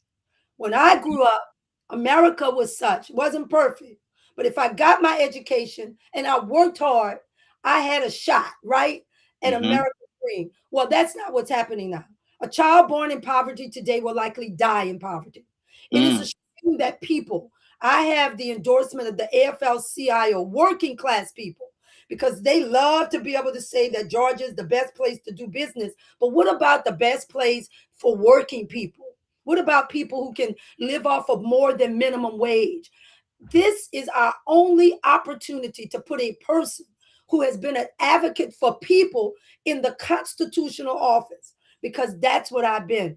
I am not talking about affordability and using these fancy terms. You know what affordability means? I got to put food on my table. I got to Mm-hmm. pay for gas. I should not Mm-hmm. have to worry about paying for gas and my medicine. I will talk, although I'm educated, but I will talk in language that people understand. So, no, it's not mutually exclusive. Some people might say that it is, but it gives me an integrity that knows I don't play political games. I answer to something higher than all of this Mm-hmm. politics. I have the integrity because I know who I am and whose I am. And Mm-hmm. so Mm-hmm. for me, like Raphael Warnock, because he's a senator and a pastor at Ebenezer, where I Yes. was Yes. like, Yes. yeah, I was Exactly. licensed and ordained at Ebenezer Baptist Church. Mm-hmm. I come out of that Dr. King social justice Come on. marginalized people. So this passion that Yes. you feel, the world Mhm. did not give it to me, and therefore Yes. the world cannot take it away. So I would want somebody like me who Mm-hmm. has moral high ground. You understand what I'm saying? Yes. Yes. Not being perfect, because nobody's perfect. But Mm-hmm. I've been married to my husband for 31 years, and he's my pastor. I'm Mm-hmm. associate pastor of the church. He's Mm-hmm. been 55 years in ministry. Yes, Lord. Yes. And we've been on the front lines. And let me tell y'all Mhm. this. Every third Saturday, my church has been feeding people. Not Mhm. because I'm a politician. You won't see anything on social media with me taking a picture of Mhm. people to get food to exploit them. I've been doing that. What Mhm. else have I been doing? Giving scholarships out. None of that. That's a part of my ministry. But imagine if I take that same caring about regular, everyday people to this job and Yes. try to Yes. Come get on. our people to the next level. And when I say our people, what do I mean? My theme is a Georgia for all of us, I believe. President Obama and I are 4 months apart in age. He said, yes, we can. When Yes. I got this calling from God to do this, I thought, oh, wait, things are too bad. We got a outlaw in the White House. Everything. Why would you call me at this juncture of my career? I just finished with the President of the United States. I've written 5 books. I'm going to go back to teaching. And then I heard the voice say, why would I give you all this education? Why Mm. would I have you be so? I studied with Dr. Joseph Lowry, Mhm. Wow. the dean of the civil rights movement. I was this young girl who came to Atlanta Come about on. Dr. King's dream. Come on. I went and studied with the masters of the civil rights movement. Mm. NAACP. I've been their lawyer. So Mhm. God said to me, you think I'm going to train you? And now you're at that point in your life where this is what it was all about. I formed you and created you in your mother's womb for Yes. this very moment. And so I know without a shadow of a doubt that I have been called. Now, the thing that I have to do is hope that I can get out to the people to care enough to go back out and vote and say to themselves, we're worthy of better than what we've been getting. But let me tell you something. I'll be honest with you. We're vilifying the people who are not voting. But when they have voted, everybody is just not done what they were supposed to do by now. Everybody's so slick trying to run for office. There's no substantive seriousness about them, and they don't understand. If we don't get this right with this Secretary of State's office, that presidential election in 2028, I don't know what they're going to do. Because, see, the governor cannot certify the election. The attorney general cannot certify the election. The Secretary of State is the only one who can certify the election. That's why he got that call, Raffensperger, from the president and said, all I need is 11,780 votes. Do you, when you're asking about whether or not being a pastor or being a woman of faith matters, do you think I would even get that call? Y'all have been on here with me for 5 minutes. Do you really think that call would have come to me? It never would have. Because being a judge, I have to walk. I took an oath to that Constitution. And do you think I would do anything to dishonor the oath that I will be taking? No, it's not happening. That's why they're so afraid of me, because they know if you want something different, you better do something different. And I'm that different. Come on. Come on. And see that part right there, what you just said. You have to walk in honor, and you have to have a certain level of morality about yourself, and know that you stand on something. Know that you stand on something, and I'm very confident that you do. I'm very confident that you do. You said a few things there, and I'm gonna ask a couple of questions. I'm gonna go to the panel and let them ask questions too. Now, why now? Why do you think? Why do you really think? And I know what's going on. There's a lot going on, and so a person like yourself is needed now. But why now? And why do you think this time is the time that you're running? I never planned to do this. You're gonna make me cry. This was not of my choice. When Dr. King said we have some difficult days ahead, but my eyes have seen the glory of the Lord. My husband didn't want me to do it because I'm a student of all things cultural and understanding. I know what I'm up against. Once I win this runoff on Tuesday, imagine what's going to happen on the national stage about Georgia. Why now? Because I can't help myself. We're all making our way home. And you went home, I'm talking about whatever you believe, right? I believe there's something else other than here. It's got to be. I just cannot believe this is as good as it gets, right? But at my age and wondering, when I see for me, God, and it's time to make that transition, and I hope that I'm an older woman and my family are gathered around me at my bedside. For me, it was, had I fulfilled my mission and my destiny when the time came. Because with me working with civil rights leaders, I used to always dream about Rosa Parks and the March on Washington and would I have been able to do it? Well, this is that moment. This is that moment. And so I even asked to everybody else, everybody may not run for office, but you can vote. You can go out today and get some other people. This is that moment. And the reason why we don't realize it this time is because we got social media. We got so much distractions. It's that they're chipping away slowly and slowly. They're doing it with the First Amendment. They're doing it with manipulating the media. They're doing it with militarizing ICE and taking our people who are different from us, trying to nationalize religion. They're doing it slowly but surely. And they want a permanent underclass, because when you have a permanent underclass, what that means is people are struggling and they don't have time to care about what's going on. They believe in politics. But because they concern themselves so much with the vote, that ought to tell us how powerful the vote is. So why now? It's an existential moment. It is that moment like Moses, when he stood at the burning bush and the deity said, take your shoes off, take your sandals off. And he said, I'm not equipped. I'm a stutterer. I don't want to do this. Yes, come on. But the moment that he had to do it, I can't help myself if I am to fulfill the destiny that is before me, because there's no sense of urgency from anybody. People are going along like it's fine. We in all these wars and nobody's paying attention. This social media has taken over our mind, our children's mind, and nobody's paying attention. But every now and then, a person will be lifted up who is paying attention. The biggest challenge that I have is once people hear me, they get it. But I can't get these folks out to vote. And that's what I need for them to do. Exactly. Exactly. Once the voting is done and they call your name as the new Secretary of State, the new Secretary of the State of Georgia, what is your next morning like? What is your next week like? What do you do at that time? And how immediate do you want to make an impact? Well, I'm a person, I always deal with what's in front of me. Does that make sense? Yes. So Tuesday, and it's not about making history, but you all ought to ask this question. In over 200 years of Georgia being a state, we've had a nominee be a Black woman before. So this is not new. We've had a Black attorney general. We've never had a person of color to even win the primary. Wow.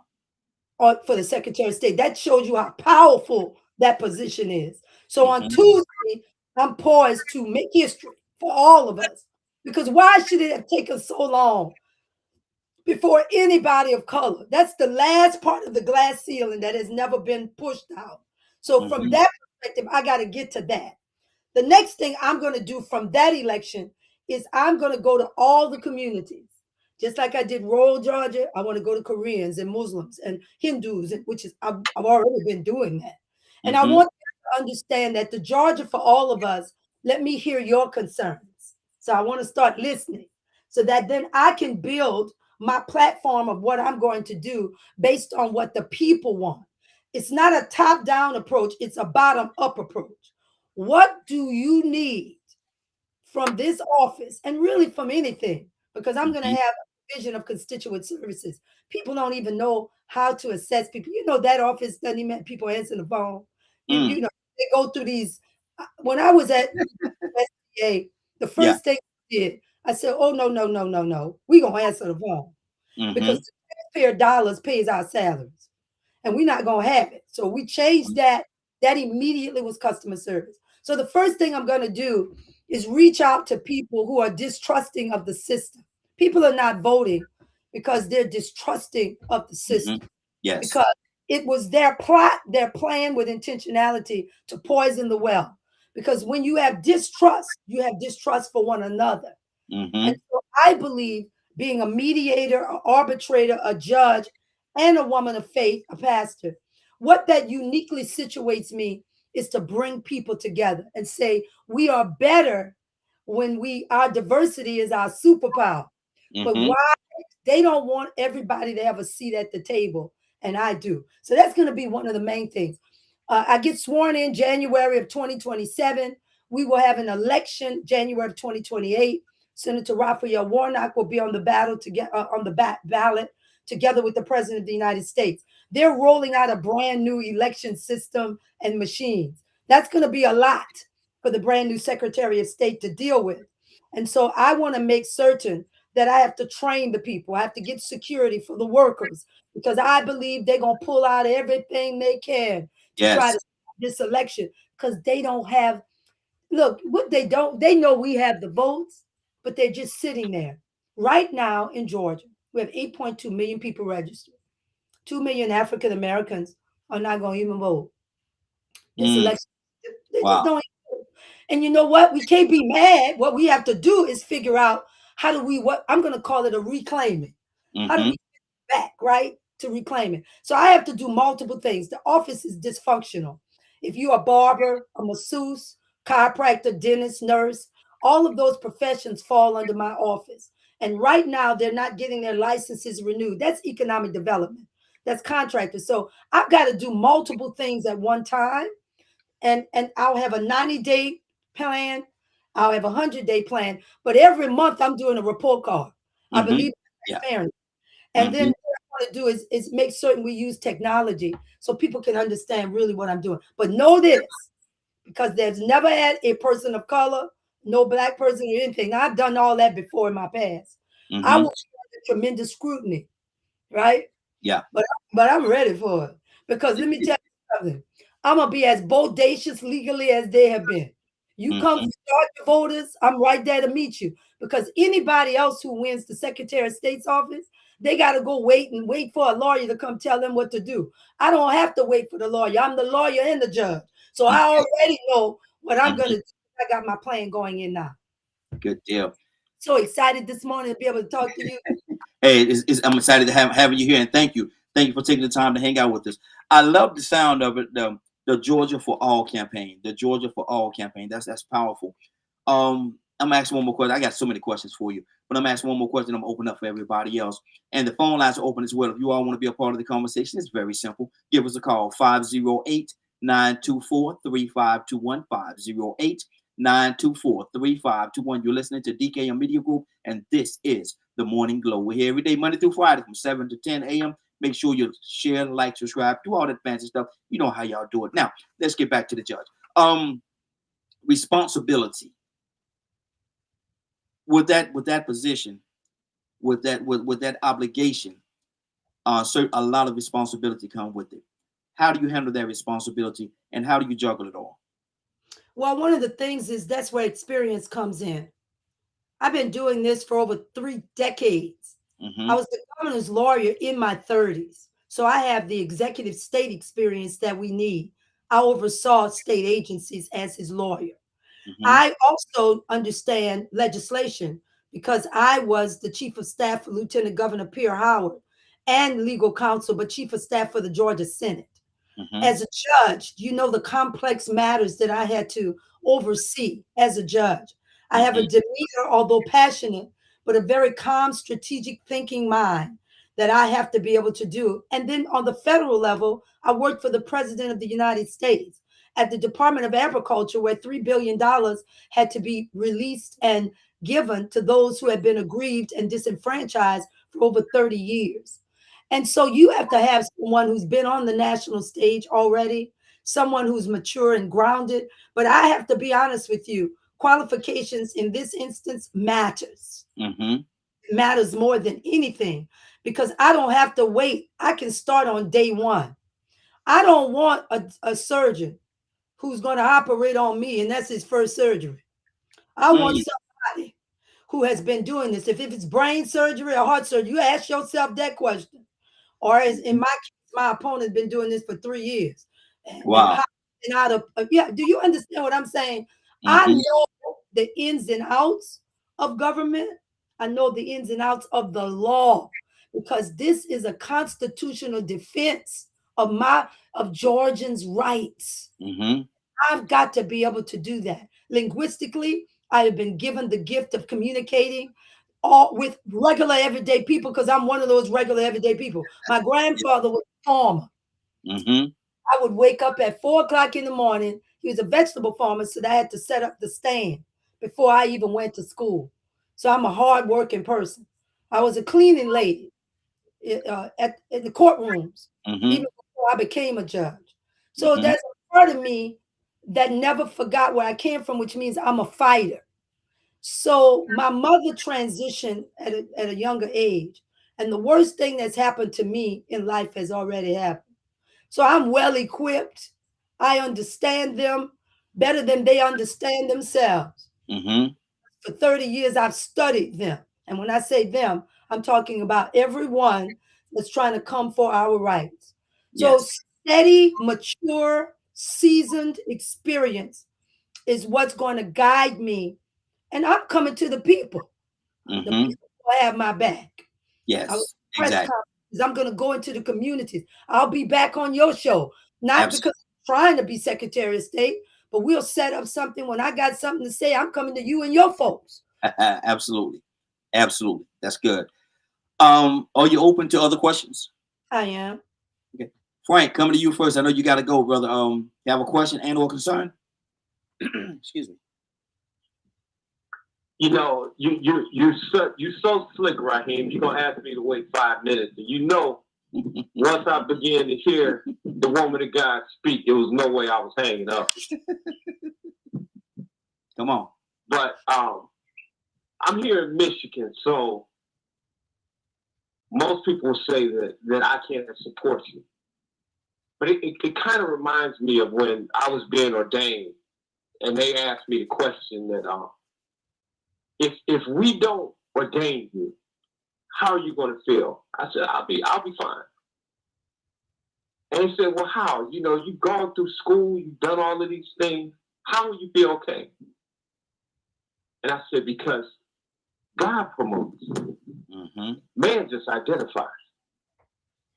So I'm praying here for Michigan, and I'm standing with the people of Georgia, that they identify this woman of God and get out and vote and do what it is that we need to do. Mm-hmm. Because God has already delivered her to us. So, sister, I'm standing with you, and God bless you, and you are prepared. Now we just have to do our part. Thank you so much for that, and that's wise what you said. They asked me that question too when I was ordained. I already won when I got into the race. Yes. Yes. Do you understand where I'm coming from? It's like I answered a call that I didn't want to answer. Sort of like when we were all in ministry, right? We didn't look for this. You got to give a side eye to these ministers that's running to look for this because you feel so unworthy. You know what I mean? When mm-hmm. God calls you to do something, you're saying to yourself, God, am I worthy? But in this case, it finally all came together that mm-hmm. one woman could go and do all of these things, you know, and do them all well. And then I finally got the answer. So I'm hoping for a victory. We're believing in the victory, but I never give my power away to anybody. I surrender and I'm obedient to God. So I know that, let's say it doesn't go, I don't like to put that in the energy, but let's just say it doesn't. You could look at me and know greater is ahead. It's every place I've gone, every round keeps going higher and higher. And so this might be too small for me. We don't know what God has in store for me. Yeah. I know this much. If the people want something different in Georgia and they want, these are no ordinary times, I am that person. But I'm prepared either way. You know, I've had some good days and I've had some bad days in my life. But I'm prepared for whatever it is because everything in my life is guided by what God wants me to do. And so I've already won, y'all, by there even Absolutely. Donald, Tucson, you have any questions and or concern? Tucson, you there? Yeah, I'm here. I want to thank you for your passion and compassion for what you're doing. I see a lot of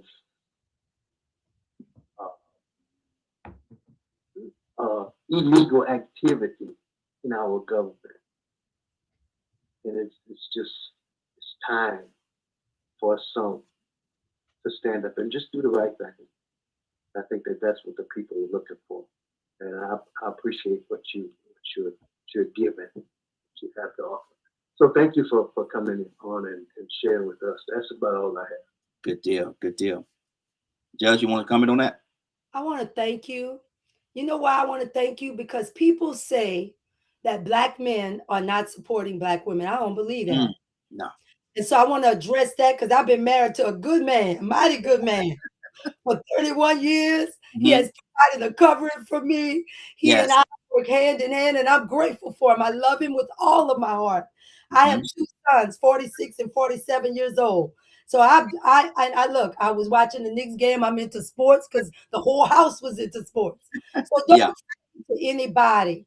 I don't want anybody to ever say, particularly Black men, I don't know the race or whoever, but men do support women if we are open to being able to be in a collaborative environment.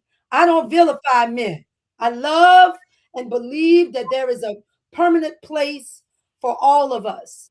And so I just think that the two men that have come on are really supporting me. I don't take it lightly. You're speaking life over me today. The only struggle I'm having is, you ever had a good thing and your people are so oppressed that they don't know to just go out and vote? And I will do everything that I said I will do. I always have. When I was on the bench, I had no reversals on any criminal matter because I had courage. I didn't worry about what it looked like. If I could give somebody mitigation and see what was going on, I did right by people. And I just, people are not used to people doing right by them. And I'm just praying and hoping. I'm going all over the state, just hoping that people will come out of whatever this is and believe just one more time. That's all I need them to do is just to believe one more time. And so I'm hoping, I know that all of our ancestors, and I got to call on the ancestors, you all. I was in my debate, and the Fox News reporter said they had never heard of a candidate call on the ancestors. And I thought to myself, they don't know us. I'm not trying to be like anybody else. There is power in the ancestors. They paid a price for us to be where we are today. And my mother, a single woman who could have given me away, who kept me. She kept me. Come on. Come on. And what do I mean by that? My mother, I am the child of a rape. And through it all, my mother kept me, poured everything into me, my education, my gifts, my talent. When I was a little girl, she bought the encyclopedia. Y'all remember that? Where you had the whole World Book Encyclopedia, and she made monthly payments. My mother gave me a charge, and that was to read all of the books in the encyclopedia and the whole Bible from cover to cover. And I did all of that by the time I was 12 years old. Wow. This was a woman who could have looked in the face of her daughter and see the man that violated her, but instead she saw something else. And she said that when I was a baby and she was about to give me away to the people for adoption, she said, "Can I see her one more time? Come on. Come on. And there was a soap opera called As the World Turns. And on that day, Nancy Yu's daughter, named Penny Hughes, lost her baby. But my mother said when she looked down at me, she saw the glory of God. And God told her, this child will go on to change millions of people. Yes, yes. And I held on to that all of my life. So I never had the shame of not having a father. I had something better than that. I knew that I had destiny over my life. So in my last public television debate, I called the name of DeForest Marie Brown. And my opponent and everybody else didn't understand, but I understood. You know why? Because in that moment, I knew that I had vindicated for that Black woman who had been violated, who made the decision not to give me away for adoption. Say it. Say it. But hold on to me and pour into me. So that's why I keep telling everybody, I've already won. Yes. Now I've won for my mama. I've won for all the Black women who struggle, but also Black men who see a sister, who understands that I value you. I value men because I believe in a Georgia for all of us. Now you got me preaching this morning. Come on. Come on. My secrets and my life story, but I ain't got no shame with it now. Yes. Think about it. It's who I am, but it's really the why of who I am. Because see, I spent my whole life trying to prove that I belonged. And that's what all the education was about. And I heard the voice of God say to me, baby, you don't have to prove anything. You are worthy. Come on. Because I put you on this earth. So you speak your truth. You don't have to be like nobody else. Because you're going to be setting other people free. This is bigger than the Secretary of State's office. Yes. This is about me setting people free to know that we are worthy to keep fighting. All right. All right. I don't know how much longer we got, but I don't want to take up all your time. Look here, we got until 10 o'clock. You hang out as long as you want to. We end at 10 if you want to. Look here, you family now, so you ain't got to go nowhere. You family. I got another meeting in about 10 minutes, so but I plan on coming back. I give you my word on this. When I'm Secretary of State, I will come back to your show. I promise you, because you believe in me and you endorse me and you put your reputation on the line for me. So I'm not gonna get too big. Now you could tell that ain't gonna be me. That's not who I am. So I got about 4 minutes. Okay, we got a few more people. I want to touch them real quickly, and we got 2 more minutes. Y'all make y'all question real quickly. Y'all can't be long. Y'all can't be long-winded with y'all question. Go on, get your question in. Let her answer it, and she only got 10 more minutes, so we got to honor her time because she had other obligations outside of DKM. Now we want her to come to DKM, stay on DKM, but at the same time, we got to honor her time as well. Badger, I think you said you had a question. Give it a quick version. So you covered the voting and all that kind of stuff really, really well. But one of the things that, because of my experiences, the nonprofits, the LLCs, the state-ran programs with grants and things like that. What is your plan to hold them accountable to make sure our tax dollars? I mean, I live in Texas, but I know a whole lot of people in Georgia and all over the country. But it's a lot of similarities. The accountability factor and the transparency when it comes to these programs and all these different types of things. You know, there's so much lies and illusions. What would be your plan of approach to find the solution to correct the waste of money that's already in existence? Got you. I think that's a very important question. And a part of it, remember, well, you didn't hear the rest of my story. I'm a former prosecutor and assistant attorney general. And I have a long, extensive background in law enforcement. So I am concerned as well with waste. And so we have an attorney general, but because I'm over the securities division and the nonprofits, I plan on focusing on strengthening enforcement. I want to modernize the system and increase transparency. So I can go over my plan real quick with you because that is an issue for me. Taxpayer dollars and how they're spent as a CEO of an agency is very, very important to me. That's why being an entrepreneur is so important because I'm not about government waste. So the first thing I want to do is I want to enhance enforcement capacity to ensure that the securities division, which is where I would be able to do this, has the resources, the staffing, and the legal support to be able to investigate and act quickly when it comes to fraud, particularly scams. I'm concerned about that, right? And also looking at taking a forensic review of any monies that's being spent in my $59 million budget and making certain that there are no backdoor deals or that it's being spent effectively. So that's going to be the first part of my plan. The second one is I'm going to have to modernize the data and technology systems so that they can detect patterns of fraud and identify risk earlier. People don't realize you can use technology to do real-time monitoring and coordinating, and this system that we have is outdated. The third thing I want to do is I want to strengthen coordination with federal and state partners. I would be working in partnership with the U.S. Securities and Exchange Commission and other regulators. Remember, I am saying to you, I'm a former assistant attorney general, right? And a former prosecutor. So what we have to do is do more coordination. So if we're going to be able to be aligned with enforcement. And then the fourth thing I want to do is I want to invest in education and outreach to people, particularly people who don't understand their role in what's happening. So my priority is going to be transparency, accountability, and ensuring enforcement and regulatory decisions. And making certain compliance expectations. You can't just hand out money and there are no checks and balances for it. Yes. That's a big issue for me.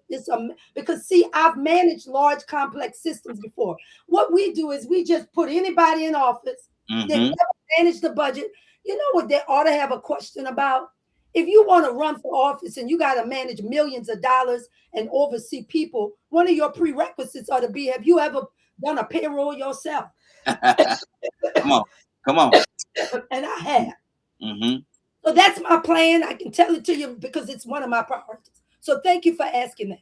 I may have to get some water right quick. I'll be right back. Okay, good deal.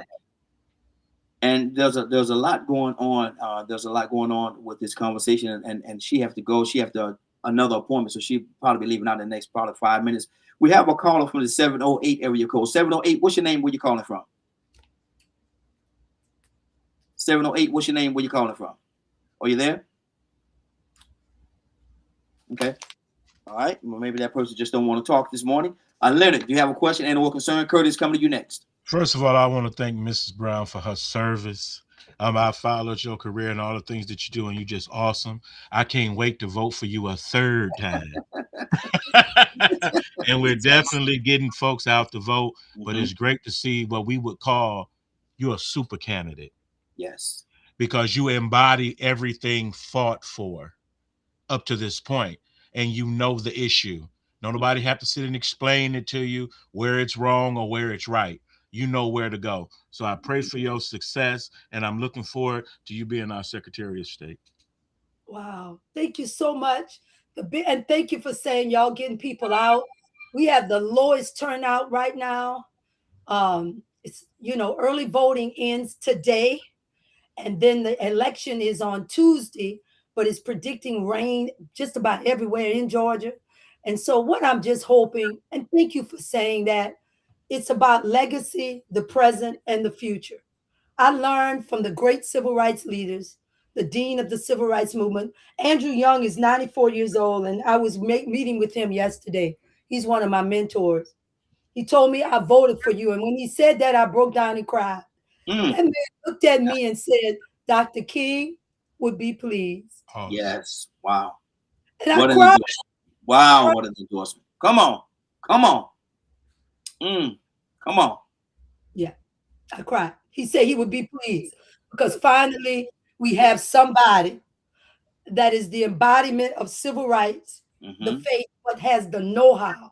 That's the big part. I don't need people to vote for me just because I'm a Black woman.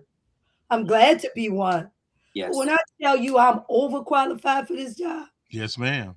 overqualified. Yes. But that's what we got to bring to the table every time. We can't just show up regular. You know what I mean? We got to show up with everything. And so I think the biggest thing, and he told me this too. He said, just keep being you. Yeah. Don't let anybody change you. Be your authentic self. And that's what I'm doing. We just got to push and get people out to vote. But thank you for your commitment. Thank you for your commitment and sacrifice. And I was glad to be able to go and vote for 4 sisters in this runoff. Yes. Exactly. True. It's the year of the woman. We might look. When you want to get something done, you got to go to mama. Yes, See, this makes me want to move to Georgia. Yeah, there you go. There you go. Exactly. Curtis, give me your quick question. And she got to go. She got another appointment, so we can't monopolize her time. But Curtis, you have a question and or concern? Absolutely, sister. I so do. You are a breath of fresh air. I have the highest esteem and respect for your moral fortitude. I'm here in Baltimore, and we need more like you all around this country on every level. My question is, you are getting ready to take over an agency and or department that is scarred. And I'm wondering how you're going to deal with the fallout that you're ready to walk into, because it's not a doubt in my mind that you're going to win. But how are you going to deal with the fact that the current administration, during those 4 years that they wasn't in office, and once they return to office, how you're going to deal with that precedent of those elections? I forget the title they got. Wrap it up, Curtis. You gotta go, brother. But I'm trying to put it together right. How you going to deal with those election deniers that's been put? I'm so glad that you was a prosecutor, because see, now you can see the criminal. But what's your plan to deal with those folks who have been to work the polls, but they have a bias?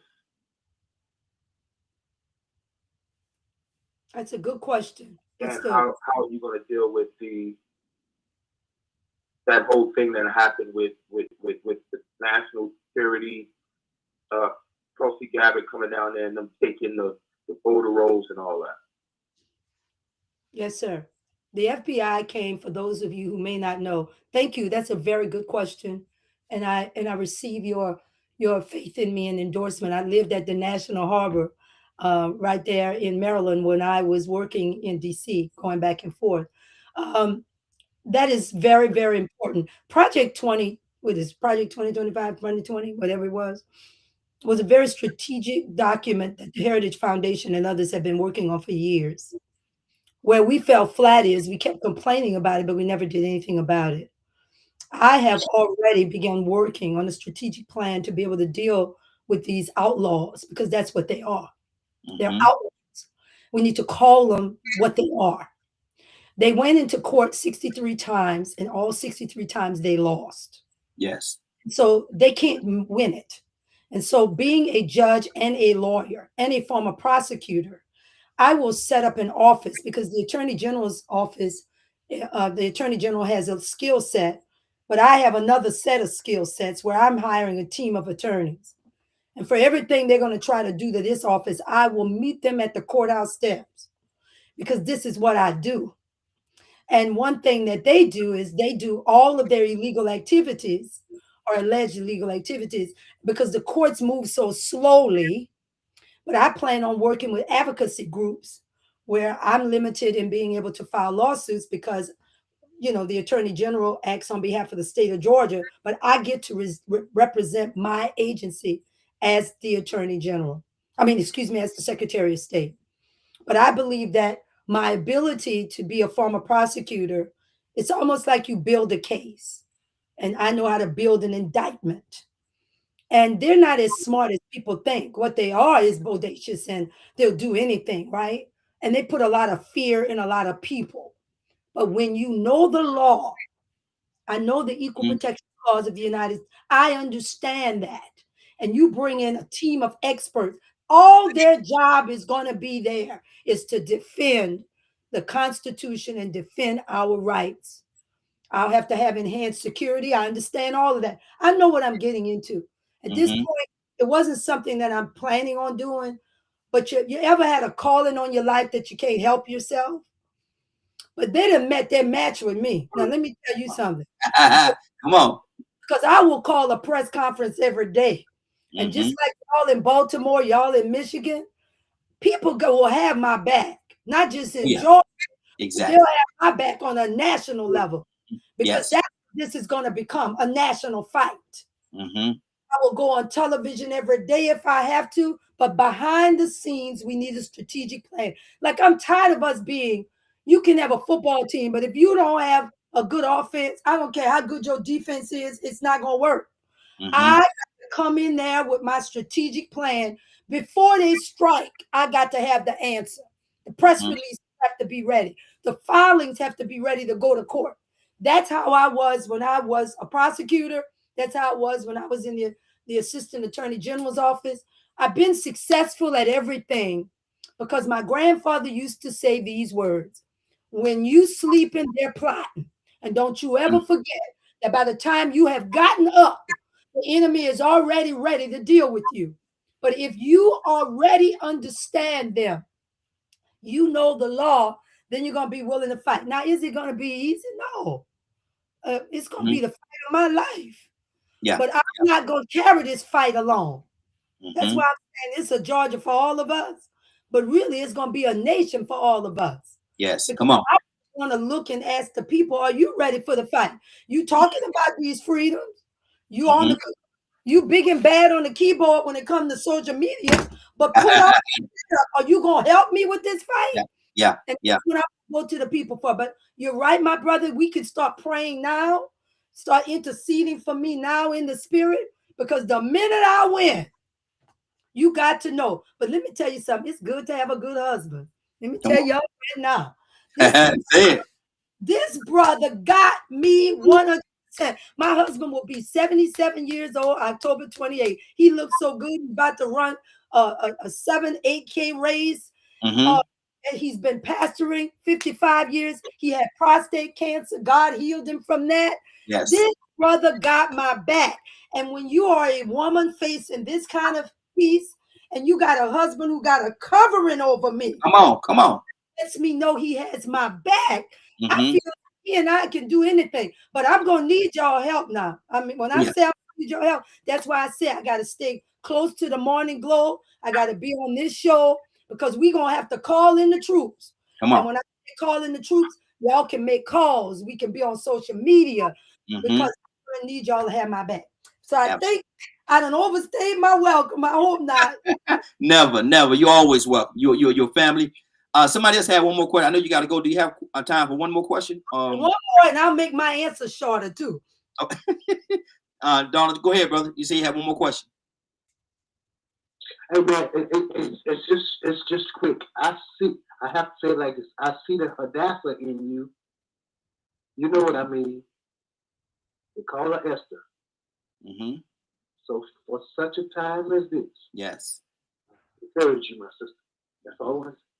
Exactly. Hey Raheem, could you please send us her information? Absolutely. Please Absolutely. send me her information. Absolutely. I want to be at the victory party. Mm-hmm. Hey, Georgia.com. And guys, guess what? I raised more money than anybody, although I need a little bit more money now for my get out the vote. Because I had small donations. Mm-hmm. Like people who gave $25 kept on giving. And I don't know if y'all could read this. It says, I believe. That's my message. We all wear these bracelets.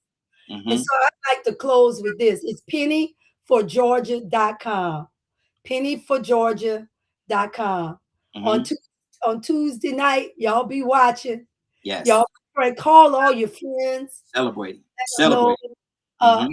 it would be one of the honors of my life. Come on. Come on. If I am given this opportunity to fulfill what God has called me to do. When he asked the question, who can I send? I said, send me, because see, a lot of people are called, but only a few are chosen. Yes. And I know that when I just told y'all the truth about how I got on this planet. I was formed and created in my mother's womb. And yes, my dear brother, for such a time as this. Mm-hmm. And so I'm ready. I'm prepared. We just got to push our people out to vote. Thank y'all so very much for this. Y'all done touch my heart today. I mean, for real. Praise I don't God. feel Praise no way God. Praise God. To God be the glory. To God be the glory. Do you have anything you want to say? How can people get in contact with you if they want to do so? Pennyforgeorgia.com, please. Pennyforgeorgia.com. You can go on my website. I don't care if it's $5. I got a lady that gives me $2 a week. She's been doing it ever since. I found her. I called her. She's a mother in the church. She had her granddaughter to set her up with $2. And I think that was like the widow's mite. You know what I'm saying? So if y'all want to sew into that, if your money not right or your change is strange, you know how that goes, then just really put it out on social media. Go look, start, you can get my stuff and start sending it out for people. But I'm going to run on. My people are over here saying, if you don't get off this thing. I appreciate you, sister. God bless you. And let's walk in victory. Let's walk in that victory together. Claim it. It's already yours. Let's go get it. Let's go get it. You have our full support. Thank you, and God bless you. Okay, bye-bye. And that is who I am going to vote for. Just in case y'all have any questions and or concern, that is who I'm voting for. Leonard, what's on your heart, brother? Talk to me. Captain Leonard, you there? He must have stepped away for a second. He must have stepped away. Badger, talk to me. What's the specific, Bub? What just happened, man? How did you feel about that? What's on your heart? Where are you now? I mean, we need more people like that. Mm-hmm. I ended up having a conversation yesterday where folks didn't even know what was happening in the committee hearings. They're just assuming and trusting whatever some of these folks are saying. They're not doing the research. They're not actually paying attention. They hear one thing that they want to support, and that's how they go vote. You know, there's a bigger picture. Like, and I don't, it baffles my brain that people can be so close-minded when it comes to these types of situations. Like, if that man, well, that person's got such a background and just a little bit of research I was doing, because you know how I am. Mm-hmm. I immediately looked her up and started looking into her past and everything, and I'm like, oh, she's legit. Cool. Yeah. Oh, that's rare. Yeah. Oh, she's legit. She's legit. Yeah, she's definitely legit. You know, it ain't like one of the other ones that we've had on here that's a freaking silver tongue that I can't stand.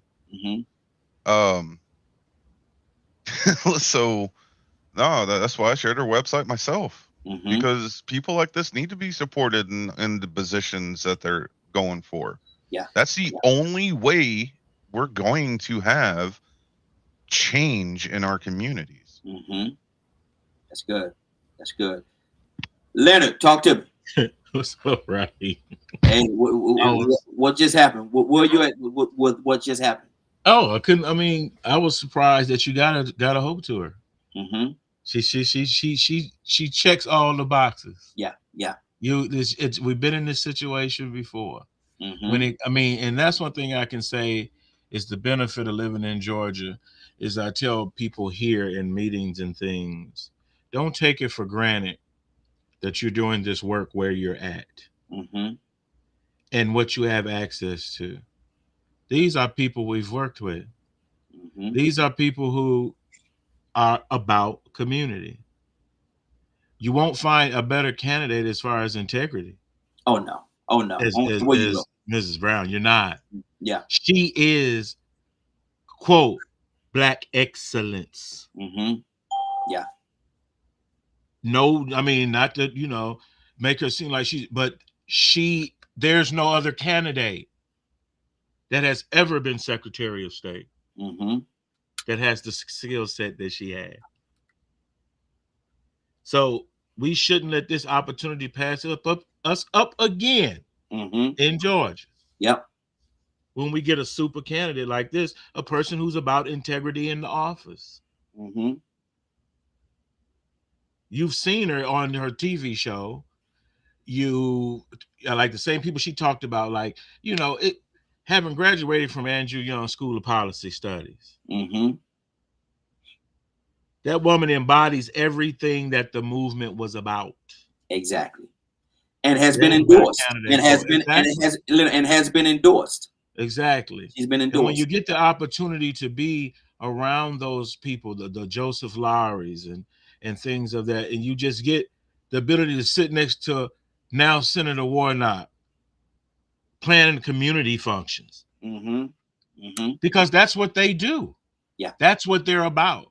So it's great to see her doing this as Secretary of State. Mm-hmm. Exactly. Like I said, I can't wait to vote for a third time. Yeah. And likewise. She definitely got my vote, man. I don't tell nobody who to vote for, but I tell you who I'm voting for, and I'm voting for her. I'm not gonna tell you who to vote for. I'll be out of position by doing that.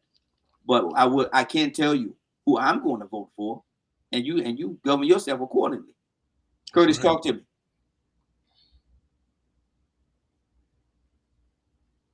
Curtis, you there? Yeah, I'm right here. Hey, Meadow, how you doing? I'm telling you honestly, man. Like, thank God. I'm thanking God that He sent that lady for y'all. Mm-hmm. Someone of that kind of moral fortitude and conscious belief and understanding and what is best for the people or what the people need at the moment right now. Somebody who's stand up against this current administration that's trying to just completely dismantle any and everything that has to do with Black and brown folk. Mm-hmm. Man, y'all could not have a better candidate. And if she do what she said she's gonna do, I'm gonna make a bold prediction. If she does what she says she's gonna do, right? Mm-hmm. And what we heard, national, it is going to be a national movement. Yep. Of that position that the accountability that we've been asking for 2 years. Well, actually, might as well say 6 years. Yeah.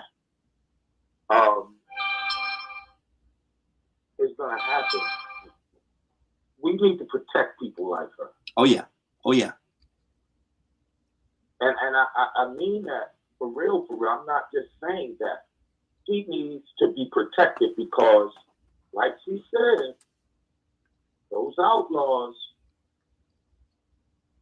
that's what we're living in right here. Mm-hmm. And yes. I'm glad that she was able to, for once in this time, someone was able to put the word out there that could be understood by the masses. Mm-hmm. Outlaw. Mm-hmm. And I'm glad for that. And to you all's benefit, it's even better that you got somebody running for that particular office who was an assistant attorney general. Mm-hmm. You understand? So she can go in and soon as she see that paperwork, soon as she see certain things, oh no, you got to get him up out of here. Oh yeah. Oh yeah. Oh exactly. yeah, we're gonna drop this and that. I need to send this over to the attorney general. He needs to be indicted. All these people right here need to be removed. Mm-hmm. So if that's a powerful thing, man, please, Raheem, send me her information Oh yeah. so that I can go on and put it on my Facebook for all my family. Because you know my family got heavy roots. Mm-hmm. I used to live in Dublin. I used to live in Macon, Unionville. Exactly. So send me her information so I can make sure that my folks get that, and the folks that I know that got folks down there get that, because we need to put her in office. Exactly. Tucson, talk to me, brother.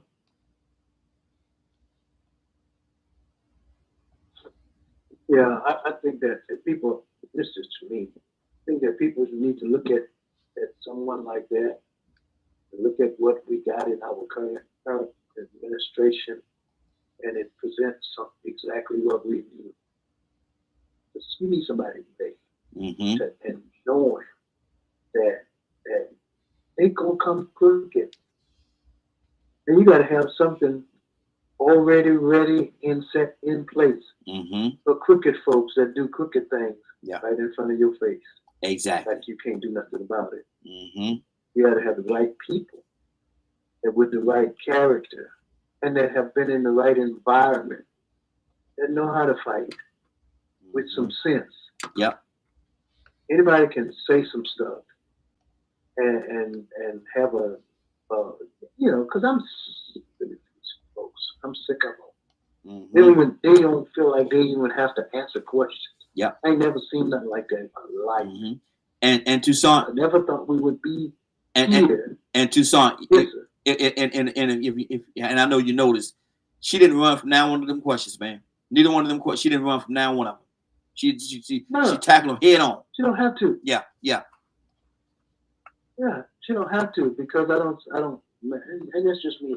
I don't see no deceit. Yeah. Mm-hmm. It's just real. And whether it's a man or woman, it don't make no difference. Look at what we got. We got a bunch of men in our political realm, and they're a bunch of liars, thieves, and criminals. And they call everybody else thugs and criminals and rapists.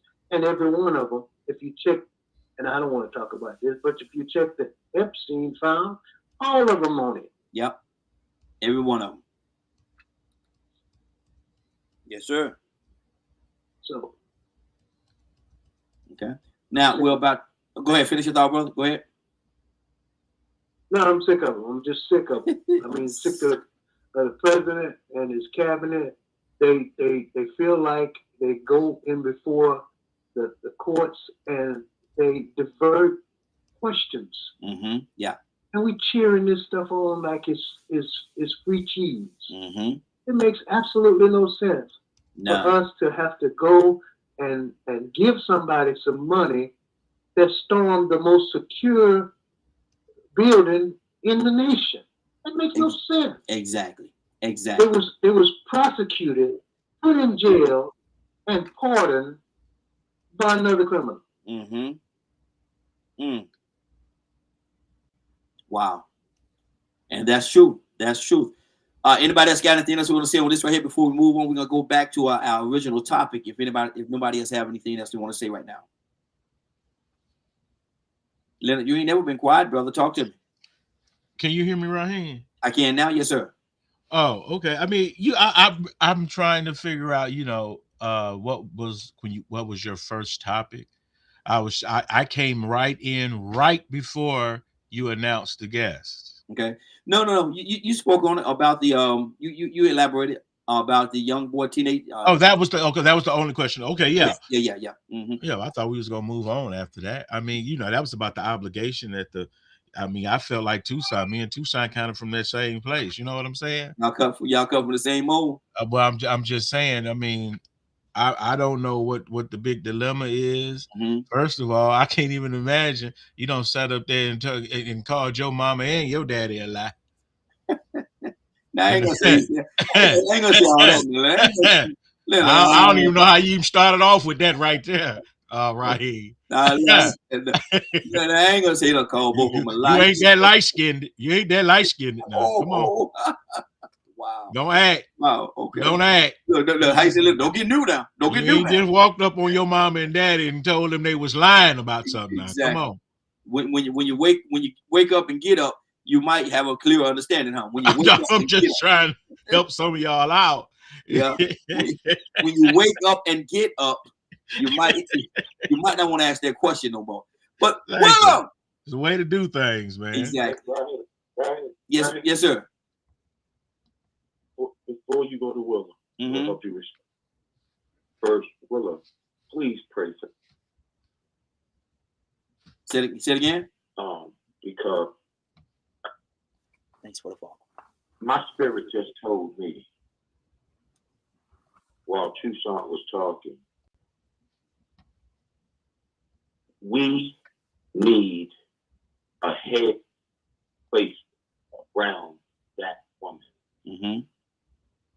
She needs protection even when her security is protecting her. Mm-hmm. Okay. Listen, man. It's real down there, man. Oh yeah. Y'all know firsthand what these folks will do, specifically down there, mm-hmm. to not be held accountable. Yeah. And the only thing on the other flip side is murder. Mm-hmm. That's what they will do. So please, Willa, when you say go pray, please ask God to place their heads on. Over Judge Penny Brown Reynolds. She's actually running for the Secretary of State for the state of Georgia. But Willa! Raheem. Let me say it again. Willa! Good morning, Raheem. Good morning, young lady. Good morning, Glow. Good morning, Frank. Good morning, Rico. Frank, Rico ain't calling in today. He'll probably be calling in about 10 minutes. He'll call in toward the end. What's going on this morning, Raheem? I'm sorry, I apologize. Well, got in about a few minutes ago. No, you're fine. I'm glad you're here. But I want to ask you a question about what we started this conversation off with this morning before the guest came on. And we had a guest at 8:30 and that just left. But a young boy, 13 years old, he have a very high regard for his father. He look at his father like his father is the best dad in the world. There's no man greater than his father. He just loves his dad. He go to school one day and he find out that his father, before the father met his mother, which was way before he was born, his father was incarcerated and spent some time in jail and prison. And he go home and he's asking his mother, did she know, and all the other stuff. And my question is, though the father had a past, do the father have an obligation to tell his son about that past? You know what? No, he doesn't. Mm-hmm. He doesn't have an obligation, but it would make his relationship better with his son. Because that's what, see how the enemy works? Mm-hmm. See, if he had shared that information with his son, the enemy wouldn't have had no weapon. Mm-hmm. And by him not doing that, he used that, or he's using that against him. Now, I don't know how the young boy responded because he loves his father. He cares dearly about his father. Yeah. So that one incident garnished the relationship that he had between him and his father. Mm-hmm. No matter what it was. So no, he doesn't. He doesn't. He doesn't have to, but he could make a choice to do it. Mm-hmm. That's all I'm saying. You know, that was like one of the conversations they had on the radio station this morning with Steve. Isn't that funny? Wow. With Steve Harvey. This morning? You know, one of the young girls was saying something about she didn't know that she was born from a relationship that wasn't right. Wow. Why didn't nobody tell her?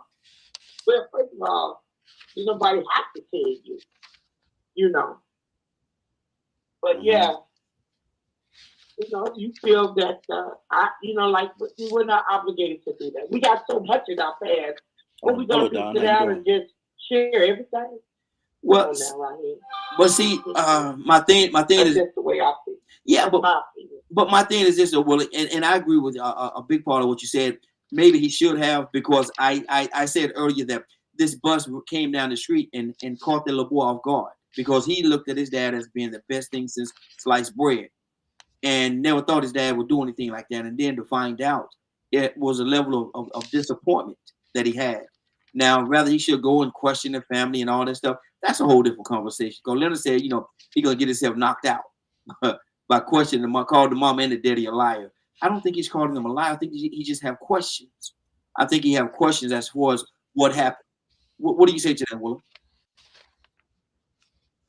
Well, like I said, I don't know the whole situation, but just to me, I mean, something that, and if he feels that way about his father, like I said, it shouldn't diminish anything between the relationship that he has with him. But for you to say that he was obligated to tell that little boy that, no, he's not obligated to tell it. It's a choice whether he's going to do it or not. And that's a choice whether we're going to do that or not. Mm-hmm. Like I said, we're not perfect people. I sit down and tell my son or my daughter or my children everything that I didn't do right when I was younger. No, I'm not. But if they ask questions, I'm right there willing to be transparent with them and let them know about that. Come on, Raheem. Mm-hmm. You know, we ain't all been perfect people, so what we gonna do? Sit down and tell our kids about everything that we didn't do right? Yeah. Come on now. Yeah. No. Okay. No, come on. No, you don't do that. Okay, I got it. And then I'm not gonna force anybody to make me feel any certain way about if I didn't do it or say it. Yeah, that's good. That's good. Rico, good morning, sir. How you doing this morning? Happy to see another beautiful day of life. How everybody doing today? Hey, doing good, doing good. Rico, we got a scenario. Young boy, 13 years old. Hold his father in very high regard. His dad is the best dad ever they made, and can't nobody match up to his dad. His dad is just the greatest man ever lived. Okay, he holds his dad on that high regard. He go to school one day, and he find out that his dad, before he was born, before the dad met the mother, so it's way before he was born, say that the dad spent some time, man, was incarcerated, spent some time in jail and prison. He go home and he asked the mother about it. Mama, did you know? Blah, blah, blah. Go through the whole scenario. He want to find out. This great man that I thought was a great man. You telling me he did some time? I didn't know that, Mama. And so my question is is the dad or was the dad obligated to tell his son about his past?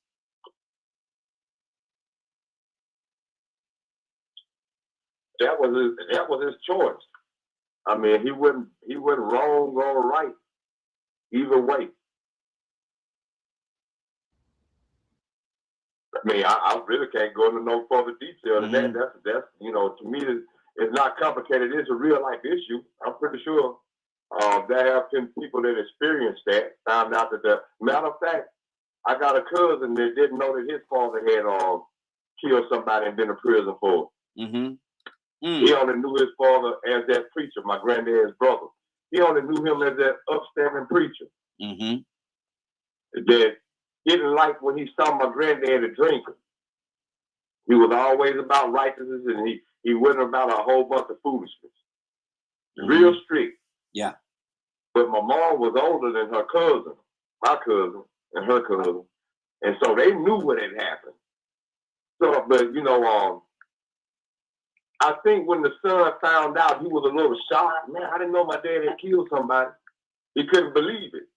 But at the same time, as you get older, you realize, man, that in this thing we call life, there's a lot of people had a lot of experiences that you wouldn't believe. Yep. That's good. Curtis, talk to me. What do you think, man? Is he obligated? Should he tell him, or should he just leave? It's in my past, man. I don't want to visit that no more. It's a part of my past that I'm not proud of, and I don't want to revisit that thing. So I'm not gonna tell you. I'm not gonna talk to you about that, and you ain't got. And don't ask me no more. Is that the approach? I mean, it don't have to be that callous, but I mean, he ain't wrong for not sharing explanation with his child. Now, if you as a parent see that your child might be going that same direction, then you let them know. Hey, hold on. Look, there's some things about me that you might not know. Matter of fact, I don't think you know. But I already done been there. I already threw bricks at the cemetery at the prison. I threw bricks at the prison. You know what I mean? And I'm gonna tell you, the way you going, that's where you headed. Yeah. But just to find out, okay, well, you don't have to take on my memory to live your life. Like, nah, I don't have to tell you. Like, he's not wrong. Okay, that's good. Well, we got hey Badger, talk to me, Badger. What's on your heart? You've been quiet for a minute, bro. Sometimes that can be a good thing. Yeah, you got that right. Most of these kinds of conversations just always bring me back to mental health, and I know a lot of folks don't like talking about it, but it is what it is. How does this fit into mental health? It's just taking into account, your own state of mind and your child's state of mind. Like there's a misconception of what mental health is, and mental health really, in all reality, it's a individual state of mind. So it's some folks just ain't aware of things. I've heard it's good to share it, and I've heard what's the point, and different, and everything in between. So the thing I feel is the most important is accountability. That's good. You don't share it, or if you do share it, Wow, good deal. It's the accountability of the choice of how you're going to handle it. But most folks are afraid of accountability. So, hey, Rico, you there? Yeah. I'm gonna ask you something, Rico, and this is gonna seem a little outlandish at first, but we only got a few more minutes, but once we dig into it, it's going to make a whole lot of sense. Okay. And I want you to tackle it head on. Tackle it head on. How is life like shooting a free throw?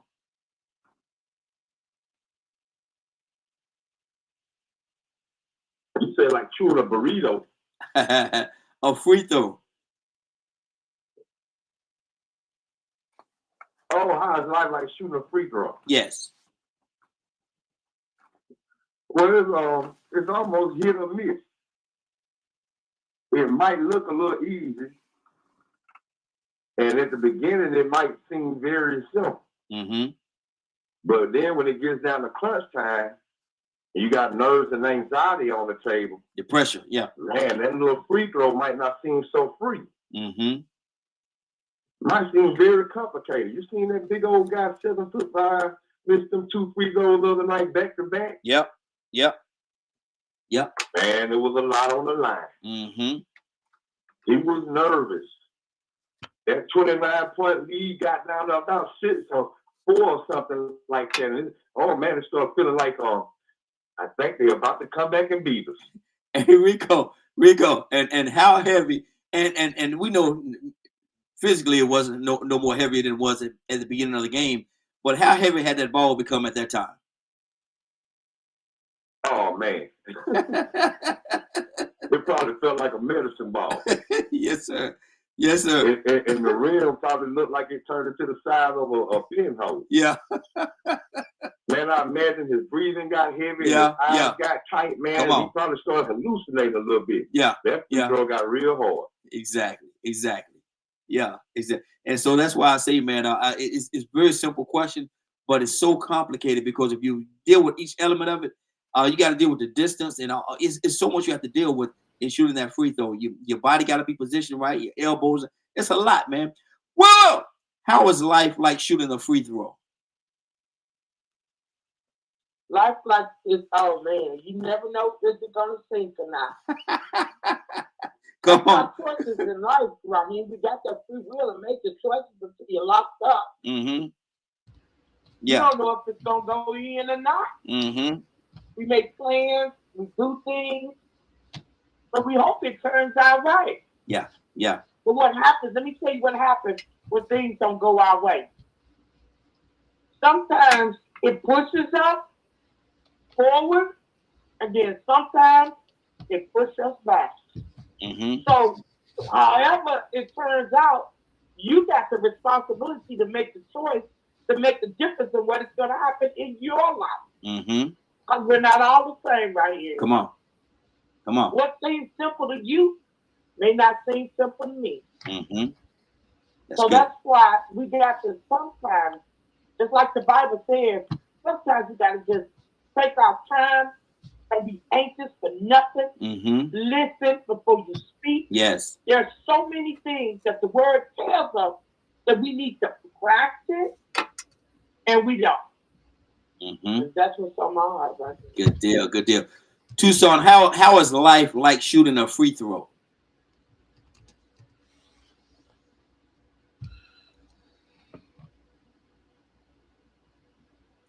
Well, you just got one shot. Mm-hmm.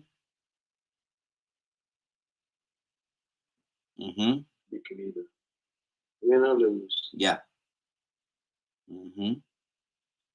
You're running out of time. This one you gotta kill. Mm-hmm. Yeah. They fouled you. They fouled you with 1.0 seconds on the clock, and your team is down by 1 point. And you got 2 free throws. You got a 1-and-1. How much pressure is that? A 1-and-1. You have to hit that first one to get that second one, and the first one got to tie the score, tie the game. It really don't. It really doesn't matter if you've been practicing shooting free throws. Mm-hmm. And you didn't perfected it. Mm-hmm. I mean, you can tell an athlete that knows sooner or later you don't have to shoot a free throw. Mm-hmm. You can slam the ball, you can dribble the ball, you can shoot your 3 pointers, you can do the layups. But a lot of times, What changes the game is whether or not a person can either make or miss. Mm-hmm. Yeah. Changed so many games in history. One free throw. They fouled you. They technical foul, whatever. And then you tell me you ain't never practiced shooting free throws when you know sooner or later you will have to go to the line. Exactly. Wow. Curtis,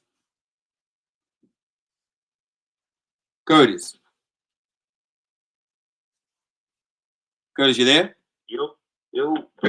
How is life, brother? How is life like shooting a free throw? And you shot a few free throws in your life. How is life like shooting a free throw?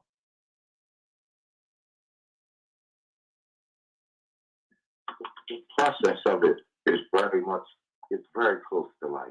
Mm-hmm. The way you set your feet, the way you you gotta tuck your elbows, you know what I mean? Bend at your knees. The whole process of the greatest thing about a free throw is the process for which you go through before you release the ball. Yes. You gotta make sure you square it up. Pretty much your feet almost gotta be shoulder width apart. You know what I mean? You gotta bend at the knees, keep your elbows tucked in tight. So how do you apply that to life? As you're going through life, you gotta always make sure that your feet is square. Because if your feet is off in any kind of way, if somebody just tapped you, you're gonna be off balance either to the left, to the right, or you're gonna be off balance to the back or to the front. Mm-hmm. In life, at some point you gotta guard yourself. Mm-hmm. So the best way for you to guard your body is to keep your arms, keep your elbows tucked in. Mm-hmm. Almost digging in your ribs. Yep. Almost. Yep. Right? And then when you move forward in life, the motion of your hands, you gotta have your hands around the ball and they gotta be in perfect placement. But by the time the ball get above your head as you raise your hands above your head to take that shot, you're actually moving with your knees because you bend your knees and it has to be the same motion. The free throw starts at this is the way I was taught. Mm-hmm. The free throw always starts at the feet. And you can feel it move all the way up your body from your feet up to your knees as your knees start to push forward. As your feet push your knees forward, the forward motion continues further through your arm. Last but not least, you got to secure your shot. When the shot goes on the palm of your hand, the last thing that should touch that ball is your fingertips. Good deal. Your fingers tell the ball where to go. Mm-hmm. Your fingers, when you release, tells the ball where to go. Right? Mm-hmm. It's the same where to go in life. You released on your pointer finger. That's gonna be off to the left. The last finger to touch the ball was your pinky finger. That's gonna be a little off to the right. Mm-hmm. So everything about it, your placement, everything about it can be directly correlated to life. Good deal. What choices have you made? Mm-hmm. Did you have a solid foundation? Curtis, we gotta go, man. Right? Curtis, we gotta go, man. Well, you asked me the question. I was explaining, but I hope folks understand what I'm saying. Good deal. Badger, how's shooting a free throw like life? I mean, and some of it's already been hit on, you know. Mm-hmm. Something led up to you getting that free throw chance. Mm-hmm. And sometimes we miss. Wow. But how are we going to rebound from it? Mm-hmm. I mean, I've seen sometimes where it's done on purpose. Someone else, gets it. Yeah. It's a part of a strategy. Mm-hmm. Because you have a team that backs you. So, there's always more depth to things. It's all a matter of how you decide to view them. Exactly. Wow, that's good. That's good. Tucson, you'll get this on your way home.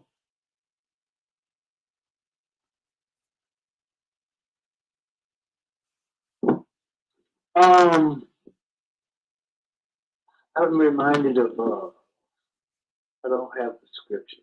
It's in there. I've been in it all day. But it's when Mordecai tried to build a gallows for him. Haman started to try to build a gallows for Mordecai. And the Jews and Esther was put in place. Don't worry too much about your enemies. The ditch diggers. Don't be one for sure. Yeah. Because the very ditch you dig for somebody else might be for you. Exactly. You get that when you do. There you go. There you go. Rico, hot topic of the day, brother.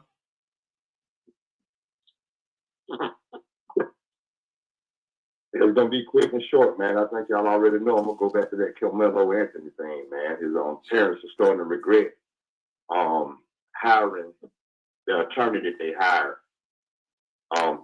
Somehow they felt like it would be better for them to have a white attorney.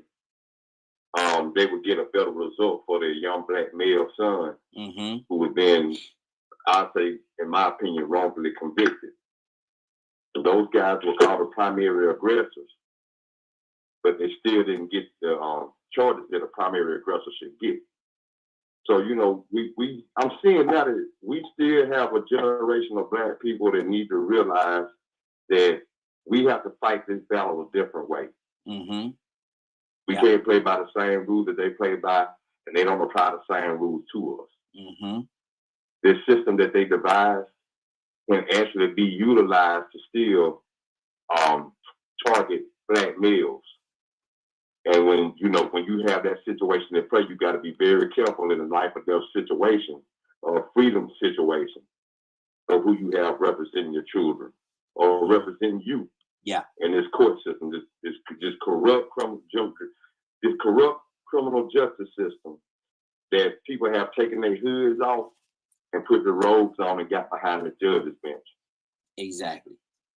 Wow. Good deal. Well, Right. There's only one way to conclude this. I'm gonna give you a word of the day. Yes. Hold on, Willa. Hold on, Willa. You gotta let me say it now. You gotta let me say it. Now, good and well, we cannot end without having a word of the day. Well, thank you. I'm sorry, Raheem. I'm just anxious to talk about it. And I guess that's what the Lord said, for me to be patient as well. But you know what, Raheem? We're not all perfect. None of us. And sometimes we allow our family members, our children, to try to place shame or embarrassment on us. But see, that's where we have to stand strong. You go to Psalms 32.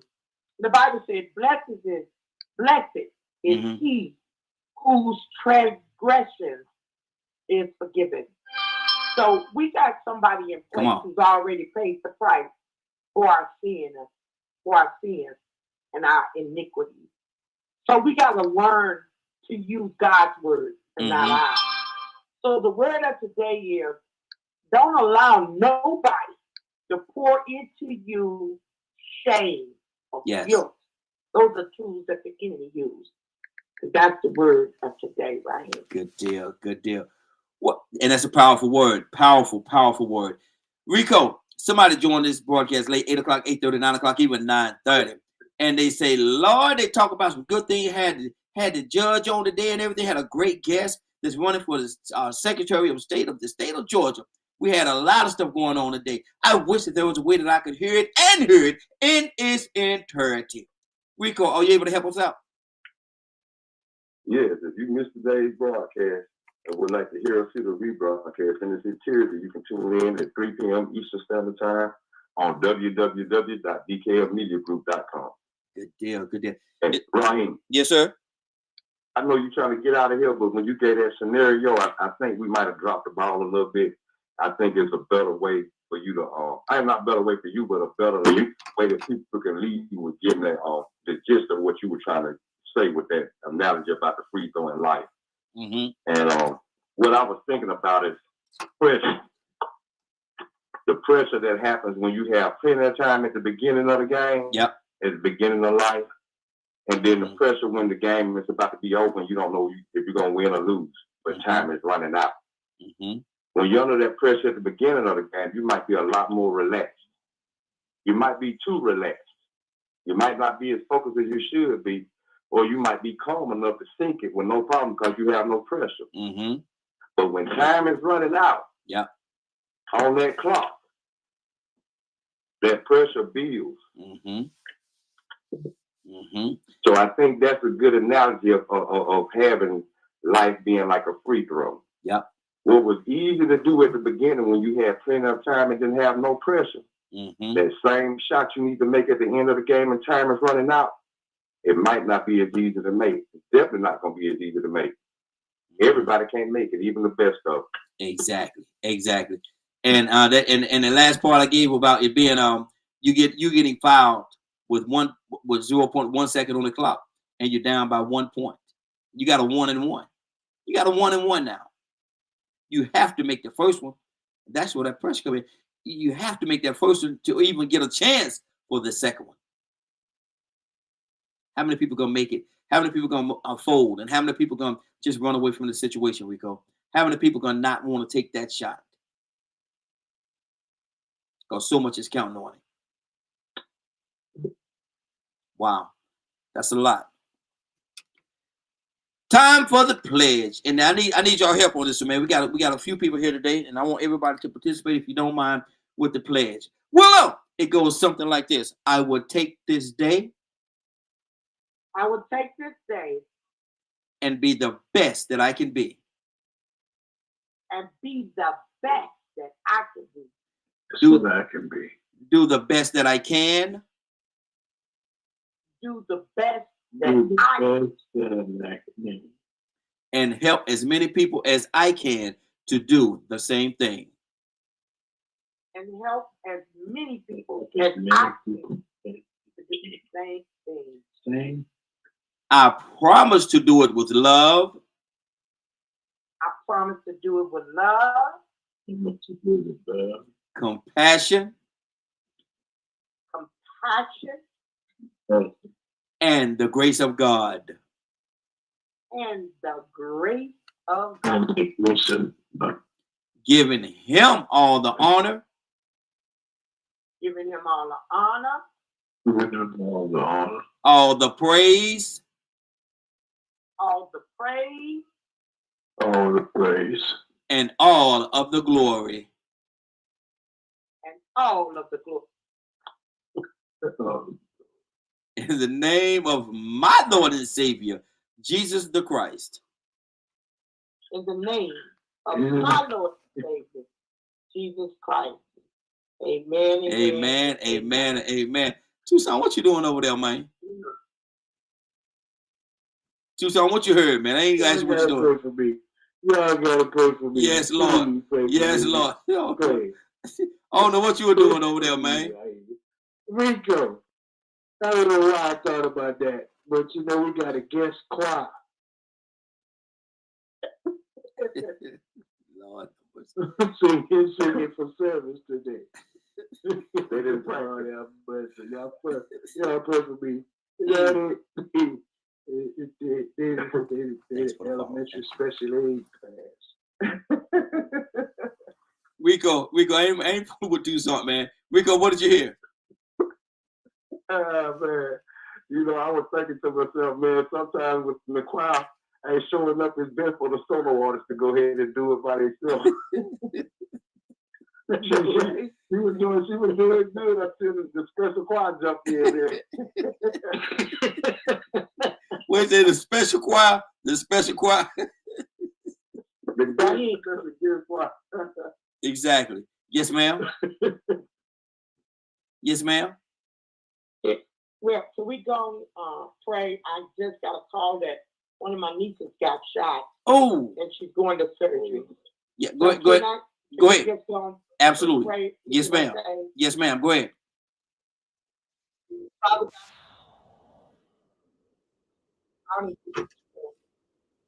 Father, right now, I'm praying for my niece. Father, I don't know the extent of what's going on with her or not, but you know. So, Father, right now, in the name of Jesus, we're praying for your healing. Father, you said it in your word that you sent your words to heal.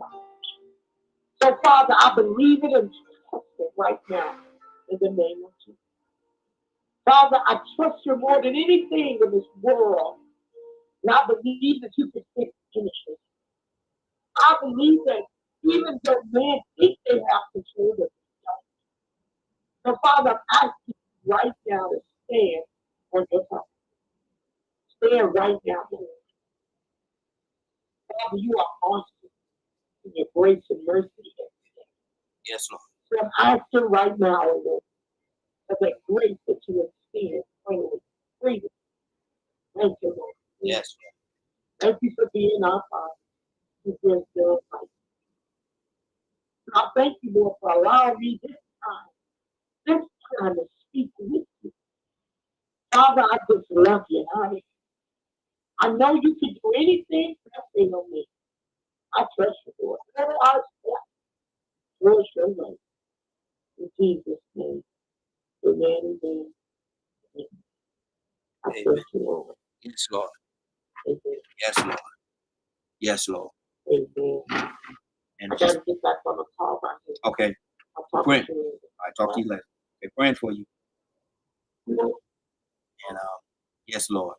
Whatever the question, know that the answer is always going to be yes, Lord. I want to thank everybody for joining us. More than that, I want to thank everybody for being with us on this day. It is now 10:13. You're about to exit the morning glow. But before you go, I want you to do me two favors, if you will. One, I want you to continue to pray for us because we are certainly praying for each and every one of you. Number two, why this is real simple. I want you to go out there, find somebody, and give them a hug because you never know. It could be the only hug that they get, or it could very well be their last. Love you, and ain't nothing you can do about it. Have a great day and a better tomorrow. That we shine so this light in from the morning glow. Take it out there into this wicked and cruel world that we live in, and let your light so shine. If you get an opportunity, give somebody some love. You just might find some love in return. Won't that be a beautiful thing? Have a great day. Take care of each other, and please, please, please be blessed. Give somebody some love and truth. They would appreciate it, and I'm sure that you would as well. Have a great day. Talk to you Monday morning, if God says the same. Have a great weekend, y'all. Be blessed. If you get an opportunity, pay it forward for somebody. Pay it forward, all right? They might do it for you the next time. Have a great day, y'all. Love you.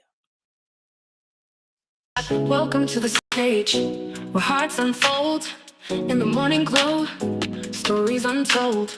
Let's play with words, a masterpiece of art where dialogues bloom, igniting in every heart. Let's tap into the ocean of thoughts where waves of healing gently salt.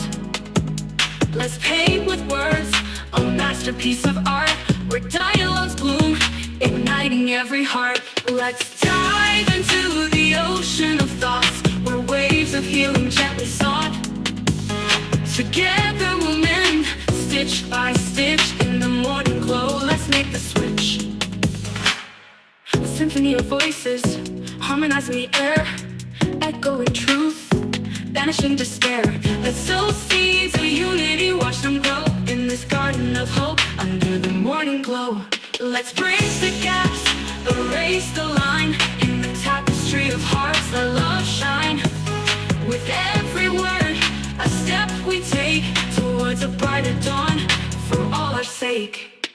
Welcome to the morning glow, where dreams take flight in this realm of possibilities. Let's unite, together we stand, hand in hand, healing the nation across the land.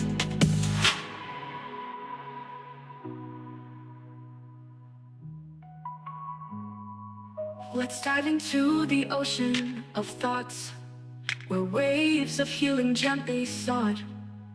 Together we'll mend, stitch by stitch, in the morning glow. Let's make the switch. Let's dive into the ocean of thoughts, where waves of healing gently sought.